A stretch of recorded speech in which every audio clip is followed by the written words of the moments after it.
ಗುರುರ್ವಿಷ್ಣು ಗುರುರ್ದೇವೋ ಮಹೇಶ್ವರ ಗುರುಸ್ಸಾಕ್ಷಾತ್ ಪರಂ ಬ್ರಹ್ಮ ತಸ್ಮೈ ಶ್ರೀ ಗುರವೇ ನಮಃ. ಜೋ ಸುಮಿರತ ಸಿದ್ಧಿಪೋಯಿ ಗಣನಾಯಕ ಕರಿವರವದನಾನ್ ಕರವು ಅನುಗ್ರಹ ಸೋಯಿ ಬುದ್ಧಿರಾಶಿ ಶುಭಗುಣ ಸದನಾನ್ ಬಂದವು ಗುರುಪದ ಕಂಜನ್ ಕೃಪಾ ಸಿಂಧು ನರರೂಪ ಹರೀನ್ ಮಹಾಮೋಹತಮ ಪುಂಜನ್ ಜಾಸು ಬಚನ ರವಿ ಕರನಿಕರ. ಸೀತೆ ರಾಮಚಂದ್ರನ ಕೊರಳಿನಲ್ಲಿ ಜಯಮಾಲ ಹೇಳ್ತಾರೆ. ಜಯಮಾಲ ಅಂದರೆ ವಿಜಯಮಾಲ, ಗೆದ್ದನೆಂದು ಮಾಲ. ಪೂರ್ವಕಾಲದಲ್ಲಿ, ಈ ಕಾಲದಲ್ಲಿ ಏನು ಹಾಕ್ತಾರೆ, ಅದೇನು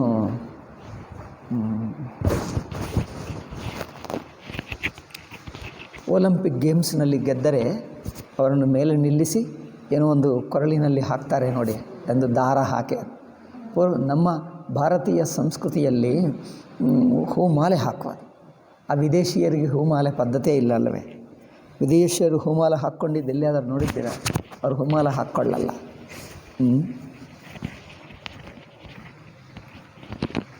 ಅದರಿಂದ ಅವ್ರಿಗಿಲ್ಲ ಅದು, ಆ ಹೂಮಾಲೆ ಹಾಕುವುದು ನಮ್ಮ ಪದ್ಧತಿ. ಬಟ್ ಆದರೆ ನಮ್ಮ ಜನರು ಬ್ರಿಟಿಷ್ ಕಾಲದಿಂದ ಎಲ್ಲ ಈ ವಿದೇಶಿ ಬುದ್ಧಿಗಳನ್ನೇ ಕಲ್ತ್ಕೊಂಡರು. ಆದ್ದರಿಂದ ವಿದೇಶಿ ಬುದ್ಧಿ ನಮಗೂ ಬಂದುಬಿಟ್ಟಿತು. ನಮ್ಮ ದೇಶದಲ್ಲಿಯೇ ಏನಾದರೂ ಆಟ ಗೆದ್ದರೆ, ಯಾರಾದರೂ ಯಾವುದೇ ಒಂದು ಕ್ರಿಕೆಟ್ ಆಟ, ಅದರಲ್ಲಿ ಹೂಮಾಲೆ ಹಾಕುವುದು ಎಲ್ಲಿಯಾದರೂ ಇದೆ? ಹಾಕಲ್ಲ. ಅದು ನಮ್ಮ ಪದ್ಧತಿ. ಬಟ್ ನಮ್ಮ ಪದ್ಧತಿ ಬಿಡುತ್ತಾ ವಿದೇಶಿ ಬುದ್ಧಿಗಳನ್ನೇ ಕಲಿಯುತ್ತಾ ಇದ್ದಾರೆ.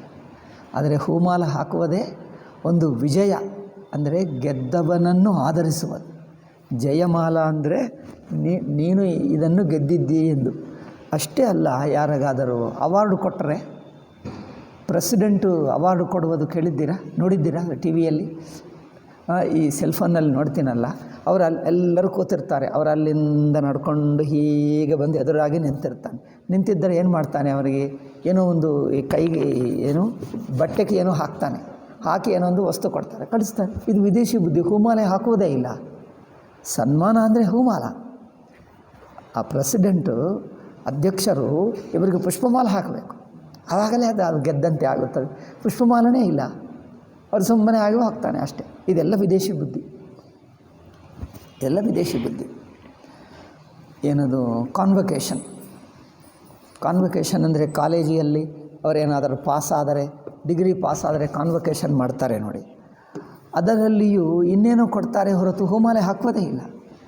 ಗೆದ್ದರೆ ಅಂದರೆ ಯಾವುದೇ ಒಂದು ಆಟದಲ್ಲಿ, ವಿದ್ಯೆಯಲ್ಲಿ, ಯಾವುದೇ ವಿಷಯದಲ್ಲಿ ಗೆದ್ದರೆ ಆ ಗೆಲುವಿಗೆ ಸೂಚಕವಾಗಿ ಸನ್ಮಾನವಾಗಿ ಜಯಮಾಲ ಎಂದು ಹೇಳ್ತಾರೆ. ವಿಜಯಮಾಲ, ಮಾಲ ಅಂದರೆ ಪುಷ್ಪಮಾಲೆ.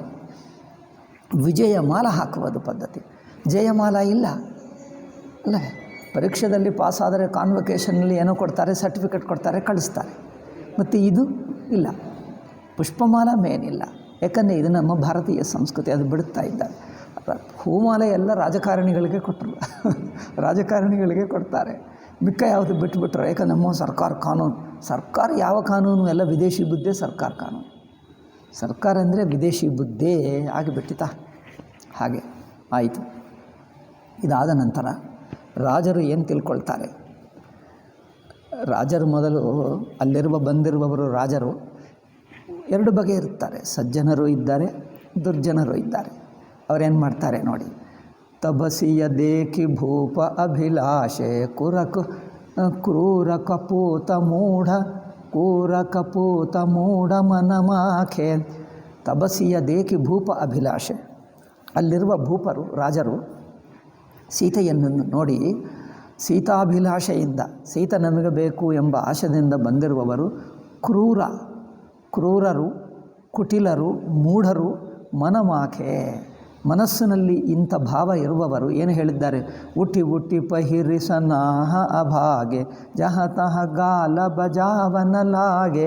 ಕುರ್ಚಿ ಮೇಲೆ ಕೂತ್ಕೊಂಡು ಎದ್ದು ನಿಂತಿರ್ತಾ ಇದ್ದಾರೆ, ಮತ್ತೆ ಕೂತಿರ್ತಾರೆ, ಮತ್ತೆ ಏನು ಮಾಡ್ತಾರೆ, ನಿಂತ್ಕೊಂಡು ಅಲ್ಲೆಲ್ಲೇ ಏನೋ ಜೋರಾಗಿ ಕಿರ್ಚುವುದು, ಏನೇನು ಮಾತಾಡುವುದು. ಏಕೆ? ನಮಗೆಲ್ಲ ಅನ್ಯಾಯವಾಯಿತು, ನಮಗೆ ಅಪಮಾನವಾಯಿತು, ಏನೇನು ಮಾತಾಡೋದು. ಈಗ ರಾಮಚಂದ್ರನನ್ನು ಜನಕನನ್ನು ಬೈಯುವುದು. ಗೆದ್ದರೆ ಒಂದು. ನಿಮಗೆ ನಿಯಮ ಕೊಟ್ಟರೇನು, ಶಿವಧನುಸ್ಸು ಎತ್ತಬೇಕು, ಯಾರೂ ಎತ್ತಲಿಲ್ಲ. ನೀವು ಎತ್ತದಿದ್ದರೆ ಜನಕ ಏನು ಮಾಡ್ತಾನೆ ನೋಡಿ. ಜನಕ ತಪ್ಪೇನಾದರೂ ಇದೆಯಾ? ಜನರು ಬೈಯುತ್ತಾ ಇದ್ದಾರೆ ರಾಜಕುಮಾರ. ಏಕೆ? ಜನಕ ಏನು ಪ್ರತಿಜ್ಞೆ ಮಾಡಿದ್ದನೋ ಆ ಪ್ರತಿಜ್ಞಕ್ಕೆ ಅನುಗುಣವಾಗಿ ರಾಮಶಿವಧನುಸ್ಸನ್ನು ಎತ್ತಿದ. ಅದಕ್ಕೋಸ್ಕರ ಸೀತೆಯನ್ನು ಕೊಡ್ತೀನಿ ಎಂದು ಒಪ್ಪಿಕೊಂಡ. ಅದಕ್ಕೆ ಅನುಗುಣವಾಗಿ ನಡೆಯುತ್ತಾ ಇದೆ. ಇದರಲ್ಲಿ ತಪ್ಪೇನಿದೆ ಅಲ್ಲವೇ? ಆದರೆ ಬರೀ ರಾಜರ ಅದಕ್ಕೋಸ್ಕರನೇ ತುಳಸಿದಾಸ್ ಹೇಳಿದ ಕಪಟರು, ದುಷ್ಟರು ಇವರು. ಈ ದುಷ್ಟ ರಾಜರು ಏನು ತಿಳ್ಕೊಳ್ತಾ ಇದ್ದಾರೆ? ಏಕೆಂದರೆ ನಮಗೆ ಸೀತೆ ಬರಬೇಕು ಎಂಬ ಆಸೆ ನಿರಾಸೆ ಆಯಿತಲ್ಲ. ನಿರಾಶೆ ಆಗಿರುವವರು ಹೇಗೆ ಮಾಡ್ತಾರೆ ನೋಡಿ. ಉಟಿ ಪಹಿರಿ ಸನಾಹ ಅಭಾಗೆ. ಈ ದುರದೃಷ್ಟವಂತರು ಜಹ ಗಾಲ ಬಜಾವನಲಾಗೆ ಗಾಲಿ ಮಾಡುವುದು. ಗಾಲಿ ಅಂದರೆ ಬೈಯುವುದು ಶುರು ಮಾಡಿಬಿಟ್ಟು ರಾಜರು. ಲೇಹು ಚಡಾಹಿ ಸೀಯ ಕಹಕೋವು.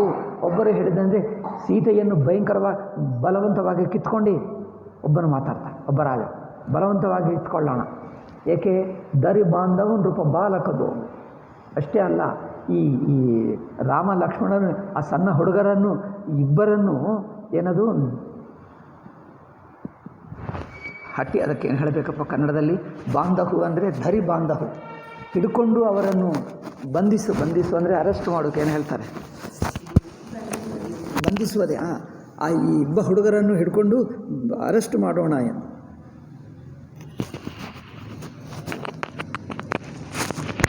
ಚುನಾವಣೆಯಲ್ಲಿ ಗೆಲ್ಲಕ್ಕಾಗದಿದ್ದರೆ ಆ ಚುನಾವು ಏನು ಪೆಟ್ಟಿಗೆ ಇರುತ್ತದೆ ನೋಡಿ, ಆ ಪೆಟ್ಟಿಗೆಯಲ್ಲಿ ಮೋಸ ಇದೆ, ಅದಕ್ಕೋಸ್ಕರ ನಾವು ಸೋತು ಹೋಗಿದ್ದೇವೆ ಮಾತಾಡ್ತಾರೆ ರಾಜಕಾರಣಿಗಳು. ಇದೇ ಮೂರ್ಖ ಬುದ್ಧಿ. ಅದೇ ತಾನು ಗೆದ್ದರೆ ಏನಿಲ್ಲ, ಅದು ಚೆನ್ನಾಗಿದೆ ಎಂದು ಹೇಳ್ತಾರೆ. ಮೂರ್ಖ ರಾಜಕಾರಣಿಗಳು ಎಲ್ಲರೂ ಹೀಗೆ ಮಾತಾಡ್ತಾರೆ. ಈಗ ಇದೇ ಮಾತಾಡೋದು. ಸೋತು ಹೋದರೆ ಈಗ ಏನೇನೋ ಕಲ್ಪನಾ, ಏನು ಶಿವಧನುಸ್ಸು ನಾವಿಷ್ಟು ಪರಾಕ್ರಮಿಗರು, ನಾವು ಎತ್ತಕ್ಕಾಗಲಿಲ್ಲ, ಅಷ್ಟು ಸಣ್ಣ ಹುಡುಗ ಎತ್ತಿದ್ದನ. ಇಲ್ಲೇನೋ ಮೋಸ ಇದೆ.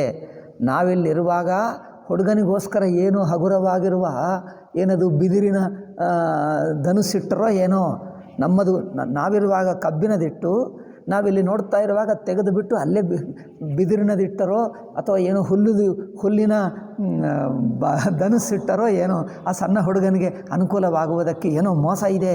ಇಲ್ಲೇನೋ ಮೋಸ ಇದೆ, ನಾವಪ್ಪಲ್ಲ. ಚುನಾವಣೆಯಲ್ಲೇ ಮೋಸ ಇದೆ. ಇಲ್ಲೇನು ಆ ಚುನಾವು ಡಬ್ಬಿಯಲ್ಲೇ ಮೋಸ ಇದೆ. ಡಬ್ಬೆ ಅದಕ್ಕೆ ಏನು ಹೇಳ್ತಾರೆ? ಪೆಟ್ಟಿಗೆ ಇರುತ್ತಂಡು ಒತ್ತುವುದು. ಆ ಪೆಟ್ಟಿಗೆ ಅದರಲ್ಲಿ ಮೋಸ ಇದೆಯೋ ಅಥವಾ ಏನು ಚೋರಿ ಹೋ ರಹಿ ಹೈ, ಏನು ವೋಟ್ ಚೋರಿ ಹೋ ರಹಿ ಹೈ ಎಂದು ಹೇಳ್ತಾನಲ್ಲ ಇದೇ ಮೂರ್ಖತನ. ಇದೇ ತರಹ ರಾಜಕಾರಣಿಗಳು ಮಾತಾಡೋದು. ತುಳಸಿದಾಸ್ ಇವರು ಬುದ್ಧೆಲ್ಲ ಹೇಳಿಬಿಟ್ಟ ಮೊದಲೇ ಹೀಗೆ ಮಾಡ್ತಾರೆ ಎಂದು. ತುಳಸಿದಾಸ ಹೇಳುವುದು ರಾಮನ ಮೂಲಕ ಭಕ್ತಿ ಒಂದು ಪಕ್ಕ ಹೇಳ್ತಾನೆ, ಜನರ ಸ್ವಭಾವ ಹೇಗೆ ಹೇಳ್ತಾನೆ, ಬಗೆ ಜನರ ಸ್ವಭಾವ, ಸಾಮಾನ್ಯ ಸ್ತ್ರೀಯರ ಸ್ವಭಾವ, ಮಕ್ಕಳ ಸ್ವಭಾವ, ತಾಯಿ ತಂದೆ ಸ್ವಭಾವ, ಪತಿ ಸ್ವಭಾವ, ಪತ್ನಿ ಸ್ವಭಾವ, ಇನ್ನೇನು ರಾಜರ ಸ್ವಭಾವ, ಎಲ್ಲರ ಸ್ವಭಾವಗಳನ್ನು ಹೇಳ್ತಾ ಇರುತ್ತಾನೆ. ಕವಿಗಳು ಕಾವ್ಯ ಮೂಲಕ ಅನೇಕ ವಿಷಯಗಳ ಜ್ಞಾನ ಕೊಡಬೇಕು ಜನರಿಗೆ. ಲೌಕಿಕರ ಬುದ್ಧಿ ಹೇಗಿರುತ್ತದೆ, ವಿವಿಧ ಸಂದರ್ಭಗಳಲ್ಲಿ ಗೆದ್ದರೆ ಹೇಗೆ ಮಾತಾಡ್ತಾರೆ, ಸೋತರೆ ಹೇಗೆ ಮಾತಾಡ್ತಾರೆ, ತನಗೆ ಸಿಕ್ಕಿದ್ದರೆ ಹೇಗೆ, ಸಿಗದಿದ್ದರೆ ಹೇಗೆ, ಎಲ್ಲ ಹೇಗೆ ಮಾತಾಡ್ತಾರೆ, ಅದೆಲ್ಲ ಸ್ವಭಾವ ಬರೆದಿದ್ದ.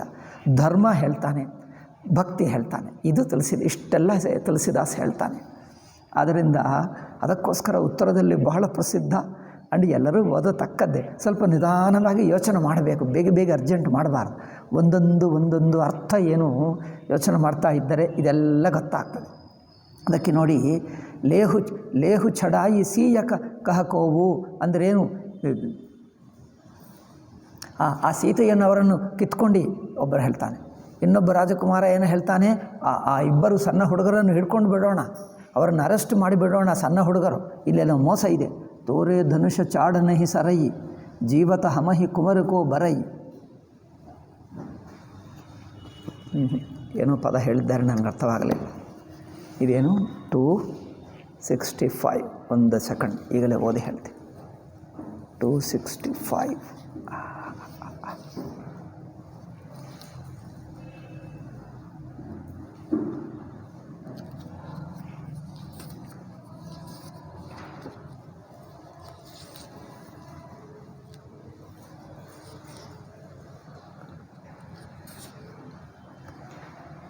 263 so 64.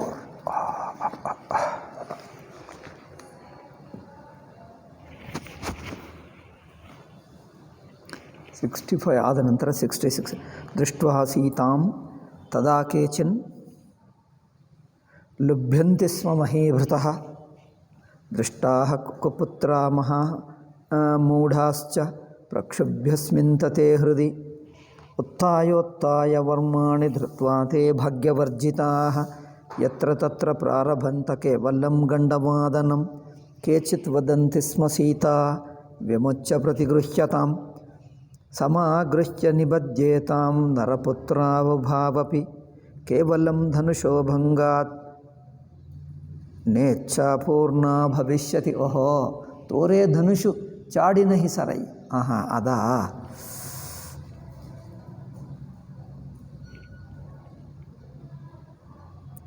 ತೋರೇ ಧನುಷು ಚಾಡನ ಹಿ ಸರಯಿ ಜೀವತ ಹಮಹಿ ಕುಮರಿಕೋ ಬರಯಿ.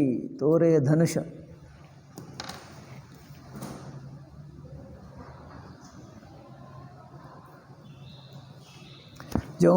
ಜೋ ಬಿದೇಹು ಕಚು ಕರೈ ಸಹಾಯಿ ಜೀತಹು ಸಮರ ಸಹಿತ ದೌಬಾಯಿ. ನೋಡಿ, ಧನುಸ್ಸು ಎತ್ತಿದ್ದರೆ ಅಷ್ಟು ಮಾತ್ರದಿಂದ ಏನು ಸೀತನ ಗೆದ್ದುಕೊಂಡಂತಾಗಲ್ಲ. ಸೀತನು ಪಡೆಯುವುದಕ್ಕೆ ಧನುಸ್ಸು ಮಾಡಿದರಲ್ಲ, ನಮ್ಮ ಜೊತೆಗೆ ಯುದ್ಧ ಮಾಡಿ ಗೆಲ್ಲಬೇಕು ಅಲ್ಲವೇ? ಯಾವುದೇ ಒಂದು ನೀವು ನೋಡಿ, ರಾಜಕಾರಣಿಗಳನ್ನ ಕೇಳ್ತೀರ ಆಗಾಗ, ಒಂದು ಬಿಟ್ಟರೆ ಏನೋ ಪ್ರತಿ ದಿವಸ ಒಂದು ಸುಳ್ಳು ಹೇಳ್ತಾನೆ ಇರ್ತಾರೆ. ಸೋತು ಹೋರವರೆಲ್ಲ ಏನೋ ಹೇಳ್ತಾನೆ ಇರ್ತಾರೆ. ಮುಖ್ಯವಾಗಿ ಇವರು ನಮ್ಮ ಪಪ್ಪು ಸೋತು ಹೋದರೆ ಏನೋ ಹೇಳ್ತಾನೆ ಇರ್ತಾರೆ. ಪಪ್ಪು ಗೊತ್ತಿಲ್ಲವ ನಿಮಗೆ? ಗೊತ್ತಿಲ್ಲ ಅಂದರೆ ಪುಣ್ಯಾತ್ಮರೇ ಆಯಿತು. ಈ ಪಪ್ಪು ಇದ್ದಾನೆ ನೋಡಿ, ಅವರು ಎಲ್ಲ ಕಡೆ ಸುಳ್ಳು ಭಯಂಕರವಾಗಿ ಮಾಡ್ತಾರೆ. ಯಾಕಂದರೆ ಅವ್ರಿಗೆ ಏನೂ ಇಲ್ಲ, ಯೋಗ್ಯತೆಯೇ ಇಲ್ಲ, ದುಷ್ಟರು, ಪಾಪಾತ್ಮರು. ಅದರಿಂದ ಏನು ಮಾಡ್ತಾನೇ ಇರ್ತಾನೆ. ಈಗ ಈ ತರಹನೇ ಮಾತಾಡ್ತಾನೆ ನೋಡಿ. ಸೀತನು ಧನುಸ್ಸನ್ನು ಎತ್ತು ಮುರಿದು ಹಾಕಿದರೆ ಮಾತ್ರದಿಂದ ಸೀತೆ ಏನು ಸಿಗಲ್ಲ. ನಮ್ಮನ್ನು ಯುದ್ಧದಲ್ಲಿ ಗೆಲ್ಲಬೇಕು, ಯಾವುದೇ ಒಂದು ನೆಪ ಅಲ್ಲವೇ? ತೋರೆ ಧನುಷು ಚಾಡಿನ ಹಿ ಸರಯಿ ಜೀವತಃ ಮಹಿ. ನಾವು ಬದುಕಿರುವಾಗ ಸೀತೆಯನ್ನು ಪಡ್ಕೊಳ್ಳುವ ಹಾಗಿಲ್ಲ. ನಾವಿಲ್ಲಿ ಬದುಕಿದ್ದೇವೆ, ನಮ್ಮ ಜೊತೆಗೆ ಗೆಲ್ಲಬೇಕು, ಆವಾಗ ಸೀತಾ. ಅಷ್ಟವರೆಗೂ ನಾವು ಬಿಡಲ್ಲ. ಜೀವತಃ ಮಹಿ ಕುಮರಕೋ ಬರೈ ಜೌ ಬಿದೇಹು ಕಚು ಕರೈ ಸಹಾಯಿ ಜೀತಹು ಸಮರ ಸಹಿತ ದೋವಾಯ್. ಜನಕ ನಮಗೆ ಸ್ವಲ್ಪ ಸಹಾಯ ಮಾಡಲಿ. ಬಿದೇಹಜೋ ಯದಿ ಕಂಚಿತ್ ಸಹಾಯತ, ನಮಗೆ ಸ್ವಲ್ಪ ಸಹಾಯ ಮಾಡಲಿ. ಸಹಾಯ ಅಂದ್ರೇನು? ಯುದ್ಧ ಮಾಡುವುದಕ್ಕೆ ಅವಕಾಶ ಕೊಡಲಿ. ಇದು ಯುದ್ಧ ಭೂಮಿ ಅಲ್ಲ, ಪರವಾಗಿಲ್ಲ, ಇಲ್ಲೇ ಯುದ್ಧ ಮಾಡ್ತೀವಿ, ಏನಿದೆ, ಯುದ್ಧ ಮಾಡುವುದಕ್ಕೆ ಅವಕಾಶ ಕೊಡಲಿ. ಈಗಲೇ ಇಬ್ಬರನ್ನು, ಈ ಸಣ್ಣ ಹುಡುಗರನ್ನು ನಾವೆಲ್ಲರೂ ಸಾಯಿಸಿಬಿಡ್ತೀವಿ. ಆ ಹುಡುಗರೆಷ್ಟು ನಮ್ಮ ಸಮಾನನ? ನಾವು ಎಷ್ಟೆಷ್ಟೋ ಯುದ್ಧ ಮಾಡಿದ್ದೀವಿ, ಎಷ್ಟೆಷ್ಟೋ ಗೆದ್ದಿದ್ದೇವೆ. ಇಷ್ಟು ಸಣ್ಣ ಹುಡುಗರಿಗೆ ಎಲ್ಲ ಕೊಟ್ಟುಬಿಡ್ತಾರ? ನಮ್ಮನ್ನೆಲ್ಲ ಇನ್ಸಲ್ಟ್ ಮಾಡಿದ್ದಾರೆ. ಇಷ್ಟು ಜನರನ್ನು ಕರೆದು ನಮಗೆ ಇಷ್ಟು ದೊಡ್ಡ ಜನರು ನಾವು ಎತ್ತಕ್ಕಾಗದೆ ಇಂಥ ಸಣ್ಣ ಹುಡುಗರು ಎತ್ತಿದ್ದಾರೆ ಅಂದರೆ ಇಲ್ಲೇನೋ ಮೋಸ ಇದೆ. ಧನುಸ್ಸಿನಲ್ಲಿ ಏನೋ ಮೋಸ ಇದೆ ಅಲ್ಲವೇ? ಅವರಿಗೇನೋ ನಮಗೇನೋ ಕಬ್ಬಿನ ಬಿಲ್ಲು ಕೊಟ್ಟರು, ಅವ್ರಿಗೇನೋ ಬಿದಿರಿನದು ಏನೋ ಬಿಲ್ಲಿನದು ಹುಲ್ಲಿನದು ಹಾಕಿಬಿಟ್ರು. ನಾವಿಲ್ಲಿ ನೋಡ್ತಾ ಇರುವಾಗ ಅಲ್ಲಿ ಬದಲಾಯಿಸಿದ್ದಾರೆ, ನಾವು ನೋಡಲಿಲ್ಲ. ಇನ್ನೊಂದು ಸಲ ಇದರ ಮೇಲೆ ಎನ್ಕ್ವೈರಿ ಆಗಬೇಕು. ಎನ್ಕ್ವೈರಿ ಅಂದರೆ ಗೊತ್ತಾ? ವಿಚಾರ ಆಗಬೇಕು. ಇಲ್ಲೇನೋ ಮೋಸ ಇದೆ. ಆಧುನಿಕ ಪಪ್ಪು ಅದೇ ಹೇಳ್ತಾನೆ, ಇಲ್ಲೇನೋ ಮೋಸ ಇದೆ, ವಿಚಾರ ಆಗಬೇಕು. ಏನೋ ಸುಳ್ಳು ಹೇಳ್ತಾ ಇರಬೇಕು. ಮೈಕ್ ಇದೆ ಕೈಯಲ್ಲಿ, ಹೇಳ್ತಾನೇ ಇರು. ಇದೇ ರಾಜಕಾರಣಿಗಳ ಬುದ್ಧಿ. ಈಗನೇ ಅಲ್ಲ, ಮೊದಲಿನಿಂದ ಇತ್ತು, ಈಗಲೂ ಇರುತ್ತದೆ, ಮುಂದೆನೂ ಇರುತ್ತದೆ. ರಾಜಕಾರಣಿಗಳ ಸುದ್ದಿ ಕೇಳುವಾಗ ಎಲ್ಲ ಸೀರಿಯಸ್ ತೊಗೊಳ್ಳಬಾರದು. ಸ್ವಲ್ಪ ಸುಳ್ಳು ಹೀಗೆ ಇರ್ತದೆ. ಮನೆ ಈ ಕಿವಿಯಿಂದ ಬಿಟ್ಟು ಈ ಕಿವಿಯಿಂದ ಬಿಡಬೇಕಷ್ಟೆ. ಈ ಕಿವಿಯಿಂದ ಕೇಳಬೇಕು. ಸುಮ್ಮನೆ ಜನರು ಇದೆಲ್ಲ ತಿಳ್ಕೊಂಡು ನಿಜ ಅಂದ್ಕೊಳ್ತಾರೆ. ಅನುಯಾಯಿಗಳು, ರಾಜಕಾರಣಿಗಳಲ್ಲೂ ಅರ್ಧಕ್ಕಿಂತ ಹೆಚ್ಚು ಸುಳ್ಳೇ ಇರ್ತದೆ. ಯಾರೇ ಆಗಲಿ, ಇವರೇ ಆಗಲಿ, ಯಾವ ಪಾರ್ಟಿ ಆಗಲಿ, ಹೀಗೆ ಮಾತಾಡ್ತಾರೆ. ಜನರನ್ನು ಕನ್ಫ್ಯೂಸ್ ಮಾಡ್ತಾರೆ. ಇದು ನೋಡಿ ಹೇಗೆ ಮಾತಾಡ್ತಾರೆ ನೋಡಿ. ಇದೇ ತರಹ ರಾವಣ ನೋಡಾಗ ರಾವಣ ಹೀಗೆ ಮಾತಾಡ್ತಾನೆ. ಆ ಯುದ್ಧಕಾಂಡದಲ್ಲಿ ಯುದ್ಧಕ್ಕೆ ಬಂದಾಗ ಆ ಸಂದರ್ಭ ನೋಡಬೇಕು, ರಾವಣ ಹೇಗೆ ಮಾತಾಡ್ತಾನೆ. ಎಲ್ಲ ರಾಜಕಾರಣಿಗಳ ಬುದ್ಧಿ ಹಾಗೆ. ಅದರಿಂದ ಜೌ ಬಿದೇಹು ಕಚು ಕರೈ ಸಹಾಯಿ ಜೀತಹು ಸಮರ ಸಹಿತ ದೌಬಾಯಿ. ಯುದ್ಧದಲ್ಲಿ ಇಬ್ಬರು ಹುಡುಗರನ್ನೇ ನಾವು ಗೆಲ್ಲುತ್ತೇವೆ, ಸೀತವನ್ನು ನಾವು ಪಡ್ಕೊಳ್ತೀವಿ. ಅದರಿಂದ ಶಿವಧನುಸ್ಸನ್ನೆತ್ತಬೇಕು, ಅವರಿಗೆ ಕೊಡ್ತೀವಿ. ಆ ಪ್ರತಿಜ್ಞೆ ಬೇಡ. ಇಬ್ಬರಿಗೆ ಯುದ್ಧ ತಯಾರು ಮಾಡು, ಇಬ್ಬರಿಗೆ ಯುದ್ಧ ಮಾಡಿಸು, ಯಾರು ಗೆಲ್ಲುತ್ತಾರೋ ಅವರಿಗೆ ಕೊಡಬೇಕು. ಹಾಗೆ ಹೇಳ್ತಾರೆ. ನಾವು ಗೆಲ್ಲುತ್ತೇವೆ. ಅವ್ರು ಏನು ಅಂದ್ಕೊಂಡ್ರು?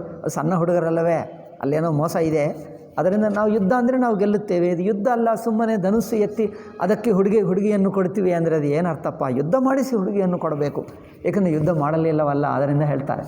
ಯುದ್ಧ ಮಾಡಿಬಿಟ್ರೆ ಇನ್ನೇನೋ ಕಾರಣ ಹೇಳ್ತಾರೆ. ಇದು ರಾಜಕಾರಣಿ ಬುದ್ಧಿ. ಚುನಾವಾಗದಿದ್ದರೆ ಆಗಲಿಲ್ಲ, ಆಗಿದ್ದರೆ ಅಲ್ಲೇನೋ ತಪ್ಪಿದೆ, ಅಲ್ಲಿದ್ದರೆ ಅದು ಬೇಡ ಎಂದು ಮಾಡಿಬಿಟ್ರೆ ಇನ್ನೇನೋ ಹೇಳ್ತಾರೆ. ಯಾವುದೇ ಒಂದು ಸುಳ್ಳು ಹೇಳ್ತಾನೇ ಇರಬೇಕು. ಹೇಳ್ತಾರೆ. ಜನರಿಗೆ ಏನನ್ನಿಸುತ್ತದೆ? ಅಯ್ಯೋ ಪಾಪ, ನಿಜವಾಗಿ ಇವರಿಗೆ ಅನ್ಯಾಯವಾಯಿತೋ ಏನೋ, ಇವರು ಗೆಲ್ಲಲಿಲ್ಲ ಅಂದರೆ ಇವರಿಗೇನೋ ಮೋಸ ಆಗಿರಬಹುದು, ಇಷ್ಟು ದೊಡ್ಡವರಲ್ಲವೇ ಅನಿಸುತ್ತೆ. ಜನರಿಗೆ ನಾನು ದೊಡ್ಡವನೆಂದ ಇಂಪ್ರೆಷನ್ ಕೊಡ್ತಾರೆ. ಅಲ್ಲಿ ಹೋದರೆ ಟೊಳ್ಳು, ಅವರು ಸೋತು ಹೋದ ನಂತರ ಯತಿಯಾಗಿ ಮಾತಾಡ್ತಾರೆ. ಅಲ್ಲ, ನಾನು ಸೋತು ಹೋಗಲಿಲ್ಲ, ನಮಗೇನು ಅನ್ಯಾಯವಾಯಿತು. ಏನು ಹೇಳಬೇಕಪ್ಪ? ಡೈಲಿ ನಡೆಯುತ್ತದೆ ನ್ಯೂಸ್, ಇದೇ ಸುದ್ದಿ. ಈ ಸುದ್ದಿ ಎಲ್ಲ ಟೈಮ್ ವೇಸ್ಟು. ಏನಿಲ್ಲ, ಮುಗ್ಧ ಜನರನ್ನು ಮೋಸ ಮಾಡ್ತಾರೆ. ಅಯ್ಯೋ ಪಾಪ, ಅವ್ರಿಗೇನೋ ಅನ್ಯಾಯವಾಗಿರಬಹುದು, ಅಯ್ಯೋ ಏನಾಗಲಿಲ್ಲ, ಇದು ಸುಮ್ಮನೆ ಸೋತು ಹೋದ ನಂತರ ಮಾತು. ಈಗ ಈ ರಾಜಕಾರಣಿಗಳ ಹಾಗೆ ಮೊದಲು ನಿಮಗೆ ಅವಕಾಶ ಕೊಟ್ಟಿದ್ದರು, ಒಬ್ಬೊಬ್ಬನಿಗೆ ಎತ್ತಬೇಕಿತ್ತು, ಎತ್ತಲಿಲ್ಲ, ಈಗ ಎಲ್ಲ ಸುಳ್ಳು ಬಿಟ್ಟ ನಂತರ ಇದೆಲ್ಲ ಮಾತು. ಹೀಗೇ ಮಾತಾಡ್ತಾರೆ ರಾಜಕಾರಣಿಗಳು. ತೋರೆ ಧನುಷು ಚಾಡನ ಹಿಸರಯಿ.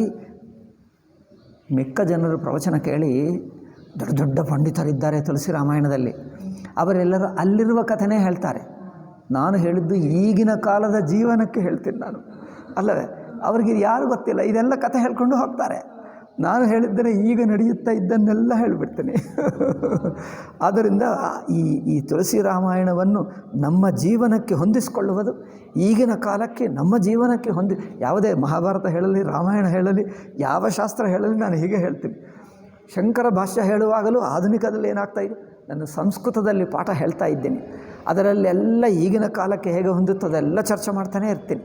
ಸಂಸ್ಕೃತ ನಡೆಯುತ್ತಾ ಇದೆ. ಸಂಸ್ಕೃತ ಗೊತ್ತಿರುವವರು ಕೇಳಬಹುದು. ಬೆಳಗಿನ ಪಾಠದಲ್ಲಿ ಸಂಸ್ಕೃತದಲ್ಲಿ ಬೃಹದಾರಣ್ಯಕ ಭಾಷ್ಯದಲ್ಲಿ ಹೇಳ್ತಾ ಇದ್ದೀನಿ. ಸಂಸ್ಕೃತ ಗೊತ್ತಿದ್ದರೆ ಕೇಳಿ, ಆಧುನಿಕರ ಜೀವನಕ್ಕೆಲ್ಲ ಸೇರಿಸಿ ಹೇಳ್ತಾ ಇದ್ದೀನಿ. ಜೋ ಬಿದೇಹು ಕಚು ಇಲ್ಲದಿದ್ದರೆ ನಮ್ಮ ಜೀವನಕ್ಕೆ ಈ ಶಾಸ್ತ್ರಕ್ಕೆ ಸಂಬಂಧವಿಲ್ಲ ಅಂದ್ಕೊಳ್ತಾರೆ. ಶಾಸ್ತ್ರವು ನಿತ್ಯಕಾಲ. ನಮ್ಮ ಶಾಸ್ತ್ರಗಳು ಯಾವಾಗಲೂ ತುಳಸಿದಾಸು ಬರೆದಿದ್ದ ಅದು ನಮಗೇಕೆ ಪ್ರಾಚೀನ ಅಂತ. ನಮ್ಮ ಶಾಸ್ತ್ರಗಳು ಯಾವಾಗಲೂ ಪ್ರಾಚೀನವಾಗಲ್ಲ, ನಿತ್ಯ ಕಾಲಕ್ಕೆ ಸಂಬಂಧಪಟ್ಟಿದ್ದೇ. ಎಂದಿನ ಕಾಲಕ್ಕೂ, ಈಗನೇ ಅಲ್ಲ, ಇನ್ನೊಂದು 300-400 ವರ್ಷ ನಂತರನೂ ಆಗುತ್ತದೆ. ಏಕೆಂದರೆ ಇವರೆಲ್ಲರೂ ಬರೆದಿರುವವರು ಸಾಮಾನ್ಯರಲ್ಲ, ಒಬ್ಬೊಬ್ಬರು ಋಷಿಗಳು ಹೇಳಿರುವ ವಿಷಯಗಳು ಸದಾ ಸರ್ವಕಾಲಕ್ಕೆ ಹೊಂದುವಂತೆ ಇರುತ್ತವೆ. ಎಲ್ಲರ ಜೀವನಕ್ಕೆ, ಎಲ್ಲ ಕಾಲಕ್ಕೆ. ವಾಲ್ಮೀಕಿ ಬರೆದಿದ್ದು ಯಾವಾಗ? ಎಷ್ಟೋ ಸಾವಿರ ವರ್ಷ ಹಿಂದೆ. ಈಗಲೂ ಓದಿದ್ದರೆ ನಮ್ಮ ಜೀವನದಲ್ಲಿದ್ದಂತೆಯೇ ಅನಿಸುತ್ತೆ. ಹಾಗೆ ಅನಿಸ್ತದೆ. ವ್ಯಾಸ ಬರೆದಿದ್ದು ಹಾಗೆಯೇ ಈಗಿನ ಕಾಲಕ್ಕೆ ಹೊಂದುವ ಹಾಗೆಯೇ ಇರುತ್ತದೆ. ಏಕೆಂದರೆ ಅವರು ಸರ್ವದೇಶ ಸರ್ವಕಾಲಕ್ಕೆ ಹೊಂದುವ ನಿತ್ಯ ಸತ್ಯಗಳನ್ನೇ ಹೇಳ್ತಾರೆ. ಘಟನೆಗಳು ತಾತ್ಕಾಲಿಕ, ಅದರಲ್ಲಿರುವ ಮೌಲ್ಯಗಳು ತತ್ವಗಳು ಶಾಶ್ವತ. ಘಟನೆ ತಾತ್ಕಾಲಿಕ, ಅದರ ಒಳಗೆ ಇರುವಂಥ ತತ್ವ, ಜನರ ಬುದ್ಧಿ, ಜನರ ಸ್ವಭಾವ, ಗುಣಗಳು ಅವುಗಳು ಮಾತ್ರ ಶಾಶ್ವತ. ಏಕೆಂದರೆ ಎಷ್ಟು ದಿವಸ ಆದರೂ ಅವೇ ರಾಗ, ದ್ವೇಷ, ಕೋಪ, ಅಹಂಕಾರ, ಅಭಿಮಾನ ಇಷ್ಟು ದಿವಸ ಆದರೂ ಇವೇ ಇರುತ್ತದೆ. ಬೇರೆ ಏನಿರುತ್ತದೆ? ಈರ್ಷಾ, ದ್ವೇಷ ಇವುಗಳೆಲ್ಲ ಇರುತ್ತವೆ. ಕಾಮ, ಕ್ರೋಧ, ಲೋಭ, ಮೋಹ ಎಷ್ಟು ಯುಗಗಳು ನಡೆಯಲಿ ಇವು ಬದಲಾಯಿಸ್ತದೇನು? ನಮ್ಮ ಶಾಸ್ತ್ರದಲ್ಲಿ ಹೇಳಿದ್ದು ಇದೆ, ಇದು ಒಂದೇ, ಇದಿದ್ದೇ ಇರುತ್ತದೆ. ಯಾವ ಕಾಲನೇ ಯಾವ ಯುಗನೇ ಬರಲಿ, ಇದಲ್ಲ ಸೃಷ್ಟಿ, ಇನ್ನೊಂದು ಲಕ್ಷ ವರ್ಷ ನಂತರ ಬರಲಿ, ಇದೇ ಇರ್ತದೆ. ಅದಕ್ಕೋಸ್ಕರ ಋಷಿಗಳಿಗೆ ಇದೆಲ್ಲ ಹೇಗೆ ಗೊತ್ತು ಅಂದರೆ, ಅವರು ಸರ್ವಕಾಲೀನ ಆ ಸತ್ಯ ತಿಳ್ಕೊಂಡು ಹೇಳ್ತಾರೆ. ನೀವು ಯಾವ ನಂತರನೇ 1000 ವರ್ಷ ನಂತರ ನೋಡು, ಅಪ್ಪ ಇದು ಆವಾಗ ಬರೆದಿದ್ದು ಈಗ ಹೇಳಿದ್ದಂತೆ ಅನಿಸುತ್ತದೆ. ಅವರು ಹಾಗೇ ಇರ್ತಾರೆ. ಆ ಋಷಿಗಳ ದೃಷ್ಟಿ ಅಂಥದ್ದು. ಅವರ ತಿಳುವಳಿಕೆ ಆಳವಾಗಿ ತಿಳ್ಕೊಳ್ತಾರೆ. ಅವರು ಹೇಳಿದ್ದು ಮತ್ತೆ ಎಷ್ಟು ವರ್ಷ ನಂತರನೂ ಈಗಿನ ಕಾಲಕ್ಕೆ ಹೇಳುತ್ತಾ ಇದ್ದಾರೆ ಎಂದೇ ಅನಿಸುತ್ತದೆ. ಹಾಗೇ ಇರ್ತದೆ, ಅದು ಸತ್ಯ. ಆದ್ದರಿಂದ ಜೋ ಬಿದೇಹು ಕಚು ಕರಯ ಸಹಾಯಿ ಜೀತಹು ಸಮರ ಸಹಿತ ದೋವು ಭಾಯಿ ಸಾಧುಭೂ. ಇದೆಲ್ಲ ದುಷ್ಟ ರಾಜರು ಹೇಳಿರುವ ಮಾತು. ಈಗ ಸಜ್ಜನ ರಾಜರಿರ್ತಾರೆ, ಸಾಧು ರಾಜ, ಸಾಧು ಭೂಪ. ಹಿಂದೆ ಏನು ಹೇಳಿದ? ಕ್ರೂರ ಕಪೂತ ಮೂಢತನ ಮಾಕೆ. ಕ್ರೂರ ಕಪೂತ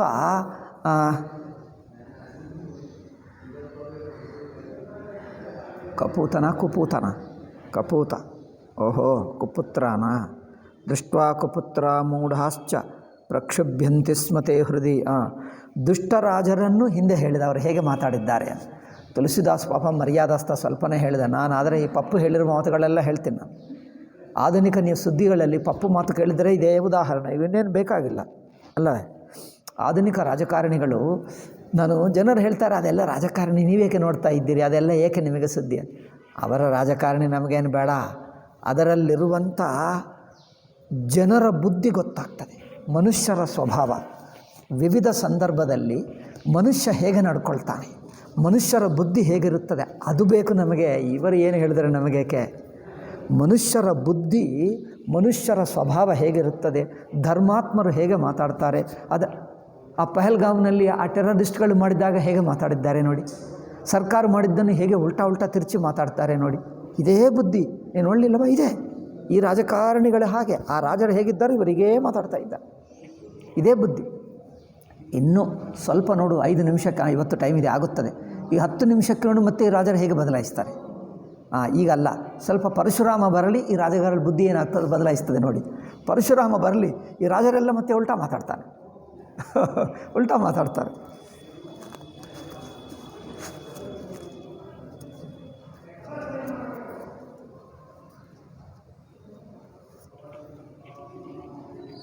ಸಾಧು ಭೂಪ ಬೋಲೆ ಮುನಿಬಾನಿ ರಾಜ ಸಮಾಜ ಹಿ ಲಾಜಲ ಜಾನಿ. ಈಗ ಸಜ್ಜನರಾದ ರಾಜರು ಹೇಳಿದ್ದಾರೆ ಏನಂದರೆ, ನಿಮ್ಮ ರಾಜರೆಲ್ಲರಿಗೆ ನಾಚಿಕೆ ಬರಬೇಕು. ಜನಕರು ಎಷ್ಟು ಧರ್ಮದಿಂದ ಪ್ರತಿಜ್ಞೆ ಮಾಡಿ ಧರ್ಮಕ್ಕೆ ಅನುಗುಣವಾಗಿ ನಡ್ಕೊಂಡರು. ಶಿವಧನುಸ್ಸು ಎತ್ತಿನವರೆಗೆ ಕೊಡ್ತೀನಿ ನನ್ನ ಕೊಡುಗೆ ಎಂದು ಹೇಳಿದರು. ಹಾಗೆ ಎತ್ತಿದ್ದಾರೆ. ನಿಮಗೆಲ್ಲರಿಗೂ ಆಗಲಿಲ್ಲ, ಎಲ್ಲರೂ ನೋಡಿದ್ದಾರೆ. ಎಲ್ಲರೂ ಪ್ರತ್ಯಕ್ಷ, ಲಕ್ಷ ಜನರ ಪ್ರತ್ಯಕ್ಷದಿಂದ ನಿಮಗೆ ಯಾರಿಗೆ ಎತ್ತಕ್ಕಾಗಲಿಲ್ಲ. ಅವನು ಎತ್ತಿದ್ದಾನೆ. ಅವರು ಸಣ್ಣ ಪುಟ್ಟ ಹುಡುಗ ಎಂದು ನೋಡಬೇಡಿ. ಧಾರ್ಮಿಕವಾಗಿ ಜನಕನು ಹೇಳಿದ್ದಕ್ಕೆ ಅನುಗುಣವಾಗಿ ಅವರು ಎತ್ತಿದ, ಮುರಿದು ಹಾಕಿದ, ಎಲ್ಲರೆದುರಾಗಿ ಬಿದ್ದಿದೆ. ಬಿದ್ದಿದೆ ನೋಡಿ, ಧನುಸ್ಸು ಈಗಲೂ ಬಿದ್ದಿದೆ, ಮುರಿದು ಹೋಗಿ ಬಿದ್ದಿದೆ, ಭೂಮಿ ಮೇಲೆ ಬಿಸಾಕಿದ್ದಾರೆ. ಆವಾಗ ಸೀತೆ ಬಂದು ಜಯಮಾಲ ಹಾಕಿದ್ದಾರೆ. ತಪ್ಪೇನಿದೆ? ನಾಚಿಕೆ ಇರಬೇಕು ನಿಮ್ಮ ರಾಜರಿಗೆ. ಹೀಗೆ ಮಾತಾಡ್ತಾರಾ? ಸಜ್ಜನರಾದ ರಾಜರು ಹೇಳ್ತಾ ಇದ್ದಾರೆ ಅಲ್ಲವೇ? ಈಗಲೂ ನಾವು ನೋಡ್ತೀವಿ, ಕೆಲವು ರಾಜಕಾರಣ ಚೆನ್ನಾಗಿ ಹೇಳ್ತಾರೆ, ಕೆಲವರೇನೋ ಉಲ್ಟಾ ತಿಲ್ಟಾ ಮಾತಾಡ್ತಾರೆ. ಇದೇ ಪದ್ಧತಿ. ಸಾಧು ಭೂಪ ಬೋಲೆ ಸನಿಬಾನಿ ರಾಜ ಸಮಾಜ ಹಿ ಲಾಜ ಲಜಾನಿ. ನಿಮಗೆಲ್ಲರಿಗೆ ನಾಚಿಕೆ ಬರಬೇಕು. ಏನು ಮಾತಾಡೋದದು? ಸೊಯಿಸು ರಥ ಬಲು ಪ್ರತಾಪ್ ಬೀರತ ಬಡಾಯಿ ನಾ ಕಪಿನ ಕಹಿ ಸಂಗ ಸಿಧಾಯಿ. ಬಲು ಪ್ರತಾಪ್ ಬೀರತ ಬಡಾಯಿ ಯುಷ್ಮಾಕಂ ಬಲವೀರತ್ವೇ ಪ್ರತಾಪೋ ಮಹಿಮಾ ತಥಾ ಪ್ರತಿಷ್ಠಾಪೇತಿ ಸಕಲಂ ಕಾರ್ಮುಖೇನ ಸಮಂಗತಂ. ಅದಿ ನಿಮ್ಮ ಬಲ, ಪ್ರತಾಪ, ವೀರತ್ವ, ದೊಡ್ಡತನ ಎಲ್ಲವೂ ಆ ಶಿವಧನಸ್ಸು ಮುರಿದು ಹಾಕಿದ್ದಾಗಲೇ ಅದರ ಜೊತೆಗೆ ನಿಮ್ಮದೆಲ್ಲ ಮುರಿದು ಹೋಯಿತು ಅಲ್ಲವೇ? ಶಿವಧನುಸ್ಸು ಯಾವಾಗ ಮುರಿದು ಹೋಯಿತೋ ಅದರ ಜೊತೆಗೆ ನಿಮ್ಮ ಬಲ ಹೋಯಿತು, ಕೀರ್ತಿ ಹೋಯಿತು, ಪರಾಕ್ರಮ ಹೋಯಿತು, ಪ್ರತಾಪ ಹೋಯಿತು, ಈ ಎಲ್ಲ ಹೋಯಿತು ಅದರ ಜೊತೆಗೆ. ಇನ್ನು ಏನು ಉಳಿದಿದೆ ಎಂದು ಏನು ನಾಚಿಕೆ ಇಲ್ಲದೆ ಮಾತಾಡ್ತಾ ಇದ್ದೀರಿ? ಏನು ಉಳಿದಿದೆ ನಿಮಗೆ? ಈಗಾದರೂ ಬುದ್ಧಿ ತಗೊಂಡು ಭಗವಂತನು ಕೊಟ್ಟಿರುವ ಈಗ ಬುದ್ಧಿ ಬಂದಿದೆ, ಅಭಿಮಾನ ಬಿಟ್ಟು ವಿನಯದಿಂದ, ಭಕ್ತಿಯಿಂದ, ಆದರದಿಂದ ರಾಮಚಂದ್ರನನ್ನು ಪ್ರಶಂಸೆ ಮಾಡು. ಜನಕನ ಪ್ರತಿಜ್ಞೆ ನೋಡ್ಕೋ, ಜನಕ ಪ್ರತಿಜ್ಞೆ ನೋಡ್ಕೋ. ಪ್ರತಿಜ್ಞೆಗೆ ಕಟ್ಟು ಬಿದ್ದಿದ್ದಾನೆ, ರಾಮಚಂದ್ರ ನಿಜವಾಗಿ ಮಾಡಿದ್ದಾನೆ, ಇವರೆಲ್ಲರನ್ನು ಪ್ರಶಂಸೆ ಮಾಡು. ಅದು ಬಿಟ್ಟು ಏನದು ಮಾತಾಡೋದು? ನಿಮ್ಮ ಪ್ರತಿಜ್ಞೆ ಎಲ್ಲ ಆವಾಗ ತೋರಿಸಬೇಕಿತ್ತು, ನಿಮ್ಮ ವೀರ ಪರಾಕ್ರಮ. ಆವಾಗ ಏನೋ ಹೇಳಿದ್ದರು, ಈಗ ಎಲ್ಲ ಮುರಿದು ಹೋದ ನಂತರ ಇನ್ನೇನು ಮಾಡ್ತಾ ಇದ್ದೀಯಪ್ಪ? ಮಾತಕ್ಕೇನಾದರೂ ಅರ್ಥ ಇದೆ?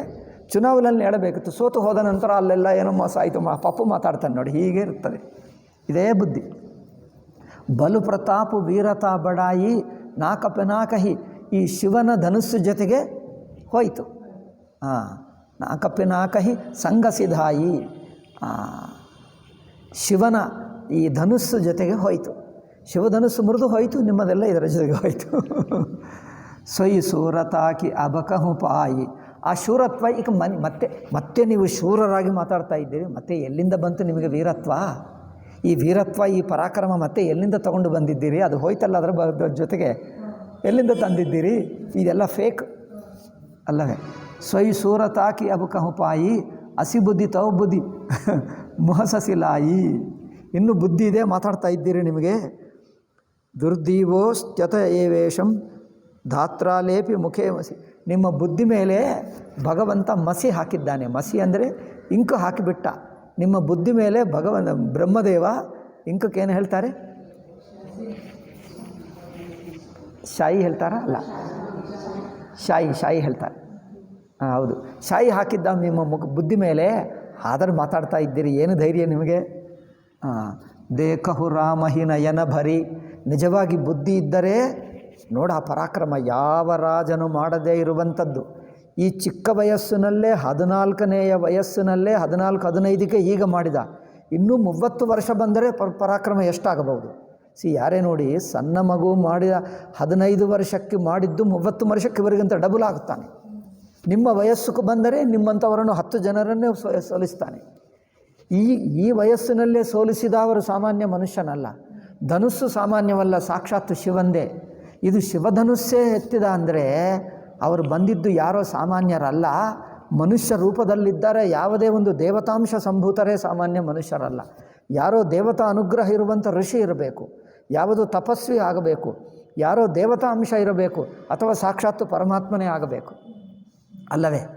ಬುದ್ಧಿ ಇದ್ದರೆ ಅದು ನೋಡಿಕೊಂಡು ನಿಮ್ಮ ಎದುರಾಗಿ ಅಂಥ ವೀರನ ಪರಾಕ್ರಮನ ದರ್ಶನವಾಯಿತು ಎಂದು ಇಲ್ಲದಿದ್ದರೆ ಅಯ್ಯೋ ಇಂಥವರು ಯಾರೋ ಬಂದರಂತೆ, ನಂತರ ಸುದ್ದಿ ಬರುತ್ತದೆ ನಿಮಗೆ. ನೀವು ಸಪೋಸಿಂಗ್ ಬರಲೇ ಇಲ್ಲ, ಇಲ್ಲಿಗೆ ಈ ಕಾರ್ಯಕ್ರಮಕ್ಕೆ ಬರಲೇ ಇಲ್ಲ, ನಂತರ ಸುದ್ದಿ ತಲುಪುತ್ತದೆ.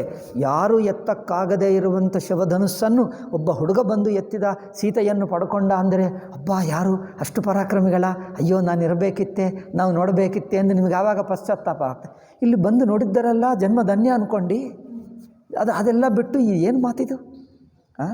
ದೇಕಹು ರಾಮಹಿ ನಯನ ಭರಿ, ರಾಮಚಂದ್ರನನ್ನು ಕಣ್ಣಾರ ನೋಡ್ಕೊಂಡು ಜನ್ಮ ಧನ್ಯ ಎಂದು ಭಾವಿಸ್ಕೊಂಡು ತಜಿ ಈರ್ಷಾ ಮದ ಕೋಹು, ಈ ಈರ್ಷಾ ಮದ ಅಹಂಕಾರ ಅಭಿಮಾನ ಎಲ್ಲ ಬಿಟ್ಟು, ಈ ಅಭಿಮಾನ ಅಹಂಕಾರ ಎಲ್ಲ ಬಿಟ್ಟು, ಏಕೆ ಅಭಿಮಾನ ಅಹಂಕಾರ ಹೋಗೇ ಹೋಯಿತು, ಅಭಿಮಾನಕ್ಕೆ ಇನ್ಸಲ್ಟ್ ಆಗೇ ಆಯಿತು, ಇನ್ನೇನು ಉಳಿದಿದಪ್ಪ? ಶಿವಧನುಸ್ಸು ಜೊತೆಗೆ ಹೋಯಿತು, ಇನ್ನೂ ಅಭಿಮಾನ ಇಟ್ಕೊಂಡಿದ್ದೀರಿ ಅಂದರೆ ಮೂರ್ಖರು. ಏನಾದರೂ ಅರ್ಥ ಇದೆ? ಆದ್ದರಿಂದ ತಜಿ ಈರ್ಷಾಮದ ಮೋಹು, ಈರ್ಷವನ್ನು ಅಹಂಕಾರವನ್ನು ಬಿಟ್ಟು ಮನಸ್ಫೂರ್ತಿಯಾಗಿ ಈಗ ಮೆಚ್ಚಿಕೊಂಡು ಅಯ್ಯೋ ಇಂಥ ರಾಮಚಂದ್ರನ ದರ್ಶನವಾಯಿತು ಎಂದು ಜನ್ಮ ಧನ್ಯ ಎಂದು ಭಾವಿಸಿ. ಲಖನ ರೋಷುಪ ಬಕು ಪ್ರಬಲ ಜಾನಿಸಲ ಭಜನಿ ಹೋಹು. ನೀವು ಇನ್ನೇನಾದರೂ ಹೆಚ್ಚು ಮಾತಾಡಿದ್ದರೆ ರಾಮಚಂದ್ರ ಪಾಪ ಸಹಿಸ್ಕೊಳ್ತಾನೆ, ಅವರು ಸೌಮ್ಯ ಸ್ವಭಾವ. ರಾಮಚಂದ್ರ ಚೀಪಾಗಿ, ಚೀಪ್ ಅಂದರೆ ಏನು ಹೇಳ್ತಾರೆ? ಕಲ್ಪೆ ಹೇಳ್ತಾರಾ? ಕನ್ನಡದಲ್ಲಿ ನನಗೆ ಗೊತ್ತೇ ಇಲ್ಲ.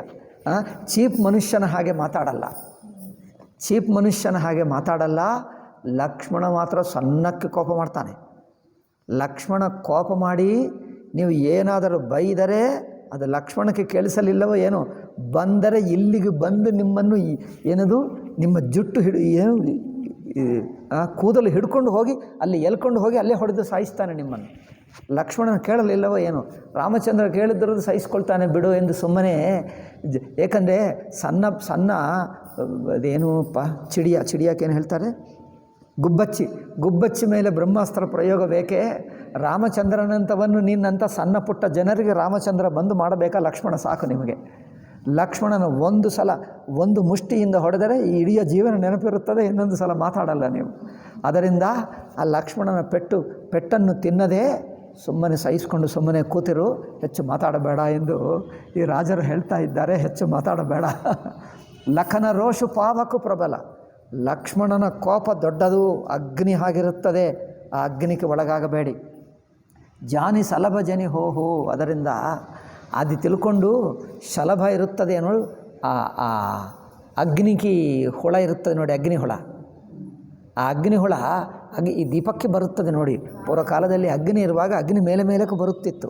ಅದು ಏನೋ ನಾವು ಏನೋ ಸುಂದರವಾದ ವಸ್ತು ನಮಗೆ ಸಿಕ್ಕಿದೆ ಅಂದರೆ ಸುಂದರವಾದ ವಸ್ತು ನೋಡಿದ್ರೆ ಸುಟ್ಟೇ ಹೋಗ್ತದೆ. ಆ ಮಳೆಗಾಲದಲ್ಲಿ ಒಂದು ಹುಳ ಬರುತ್ತದೆ, ಅಗ್ನಿ ಮೇಲಕ್ಕೆ ಹೋಗ್ತದೆ, ಹೋಗಿ ತನ್ನ ರೆಕ್ಕೆಗಳೆಲ್ಲ ಬಿದ್ದು ಬಿಡುತ್ತದೆ. ಹಾಗೆ ಅದು ಸತ್ತು ಹೋಗ್ತದೆ. ಹಾಗೆ ಆಗ್ತದೆ. ಈಗ ಹಾಗೆ ಆಗಬೇಡಿ. ಶಲಭ, ಆ ಶಲಭ ಎಂಬುದು ಸಂಸ್ಕೃತ ಮಾತು. ಶಲಭ ಆಗಬೇಡಿ, ಲಕ್ಷ್ಮಣನ ಕೋಪಾಗ್ನಿಗೆ ನೀವು ಶಲಭ ಆಗಬೇಡಿ ಎಂದು ಸಜ್ಜನರಾದ ರಾಜರು ಬುದ್ಧಿ ಹೇಳ್ತಾ ಇದ್ದಾರೆ, ಅಲ್ಲವೇ?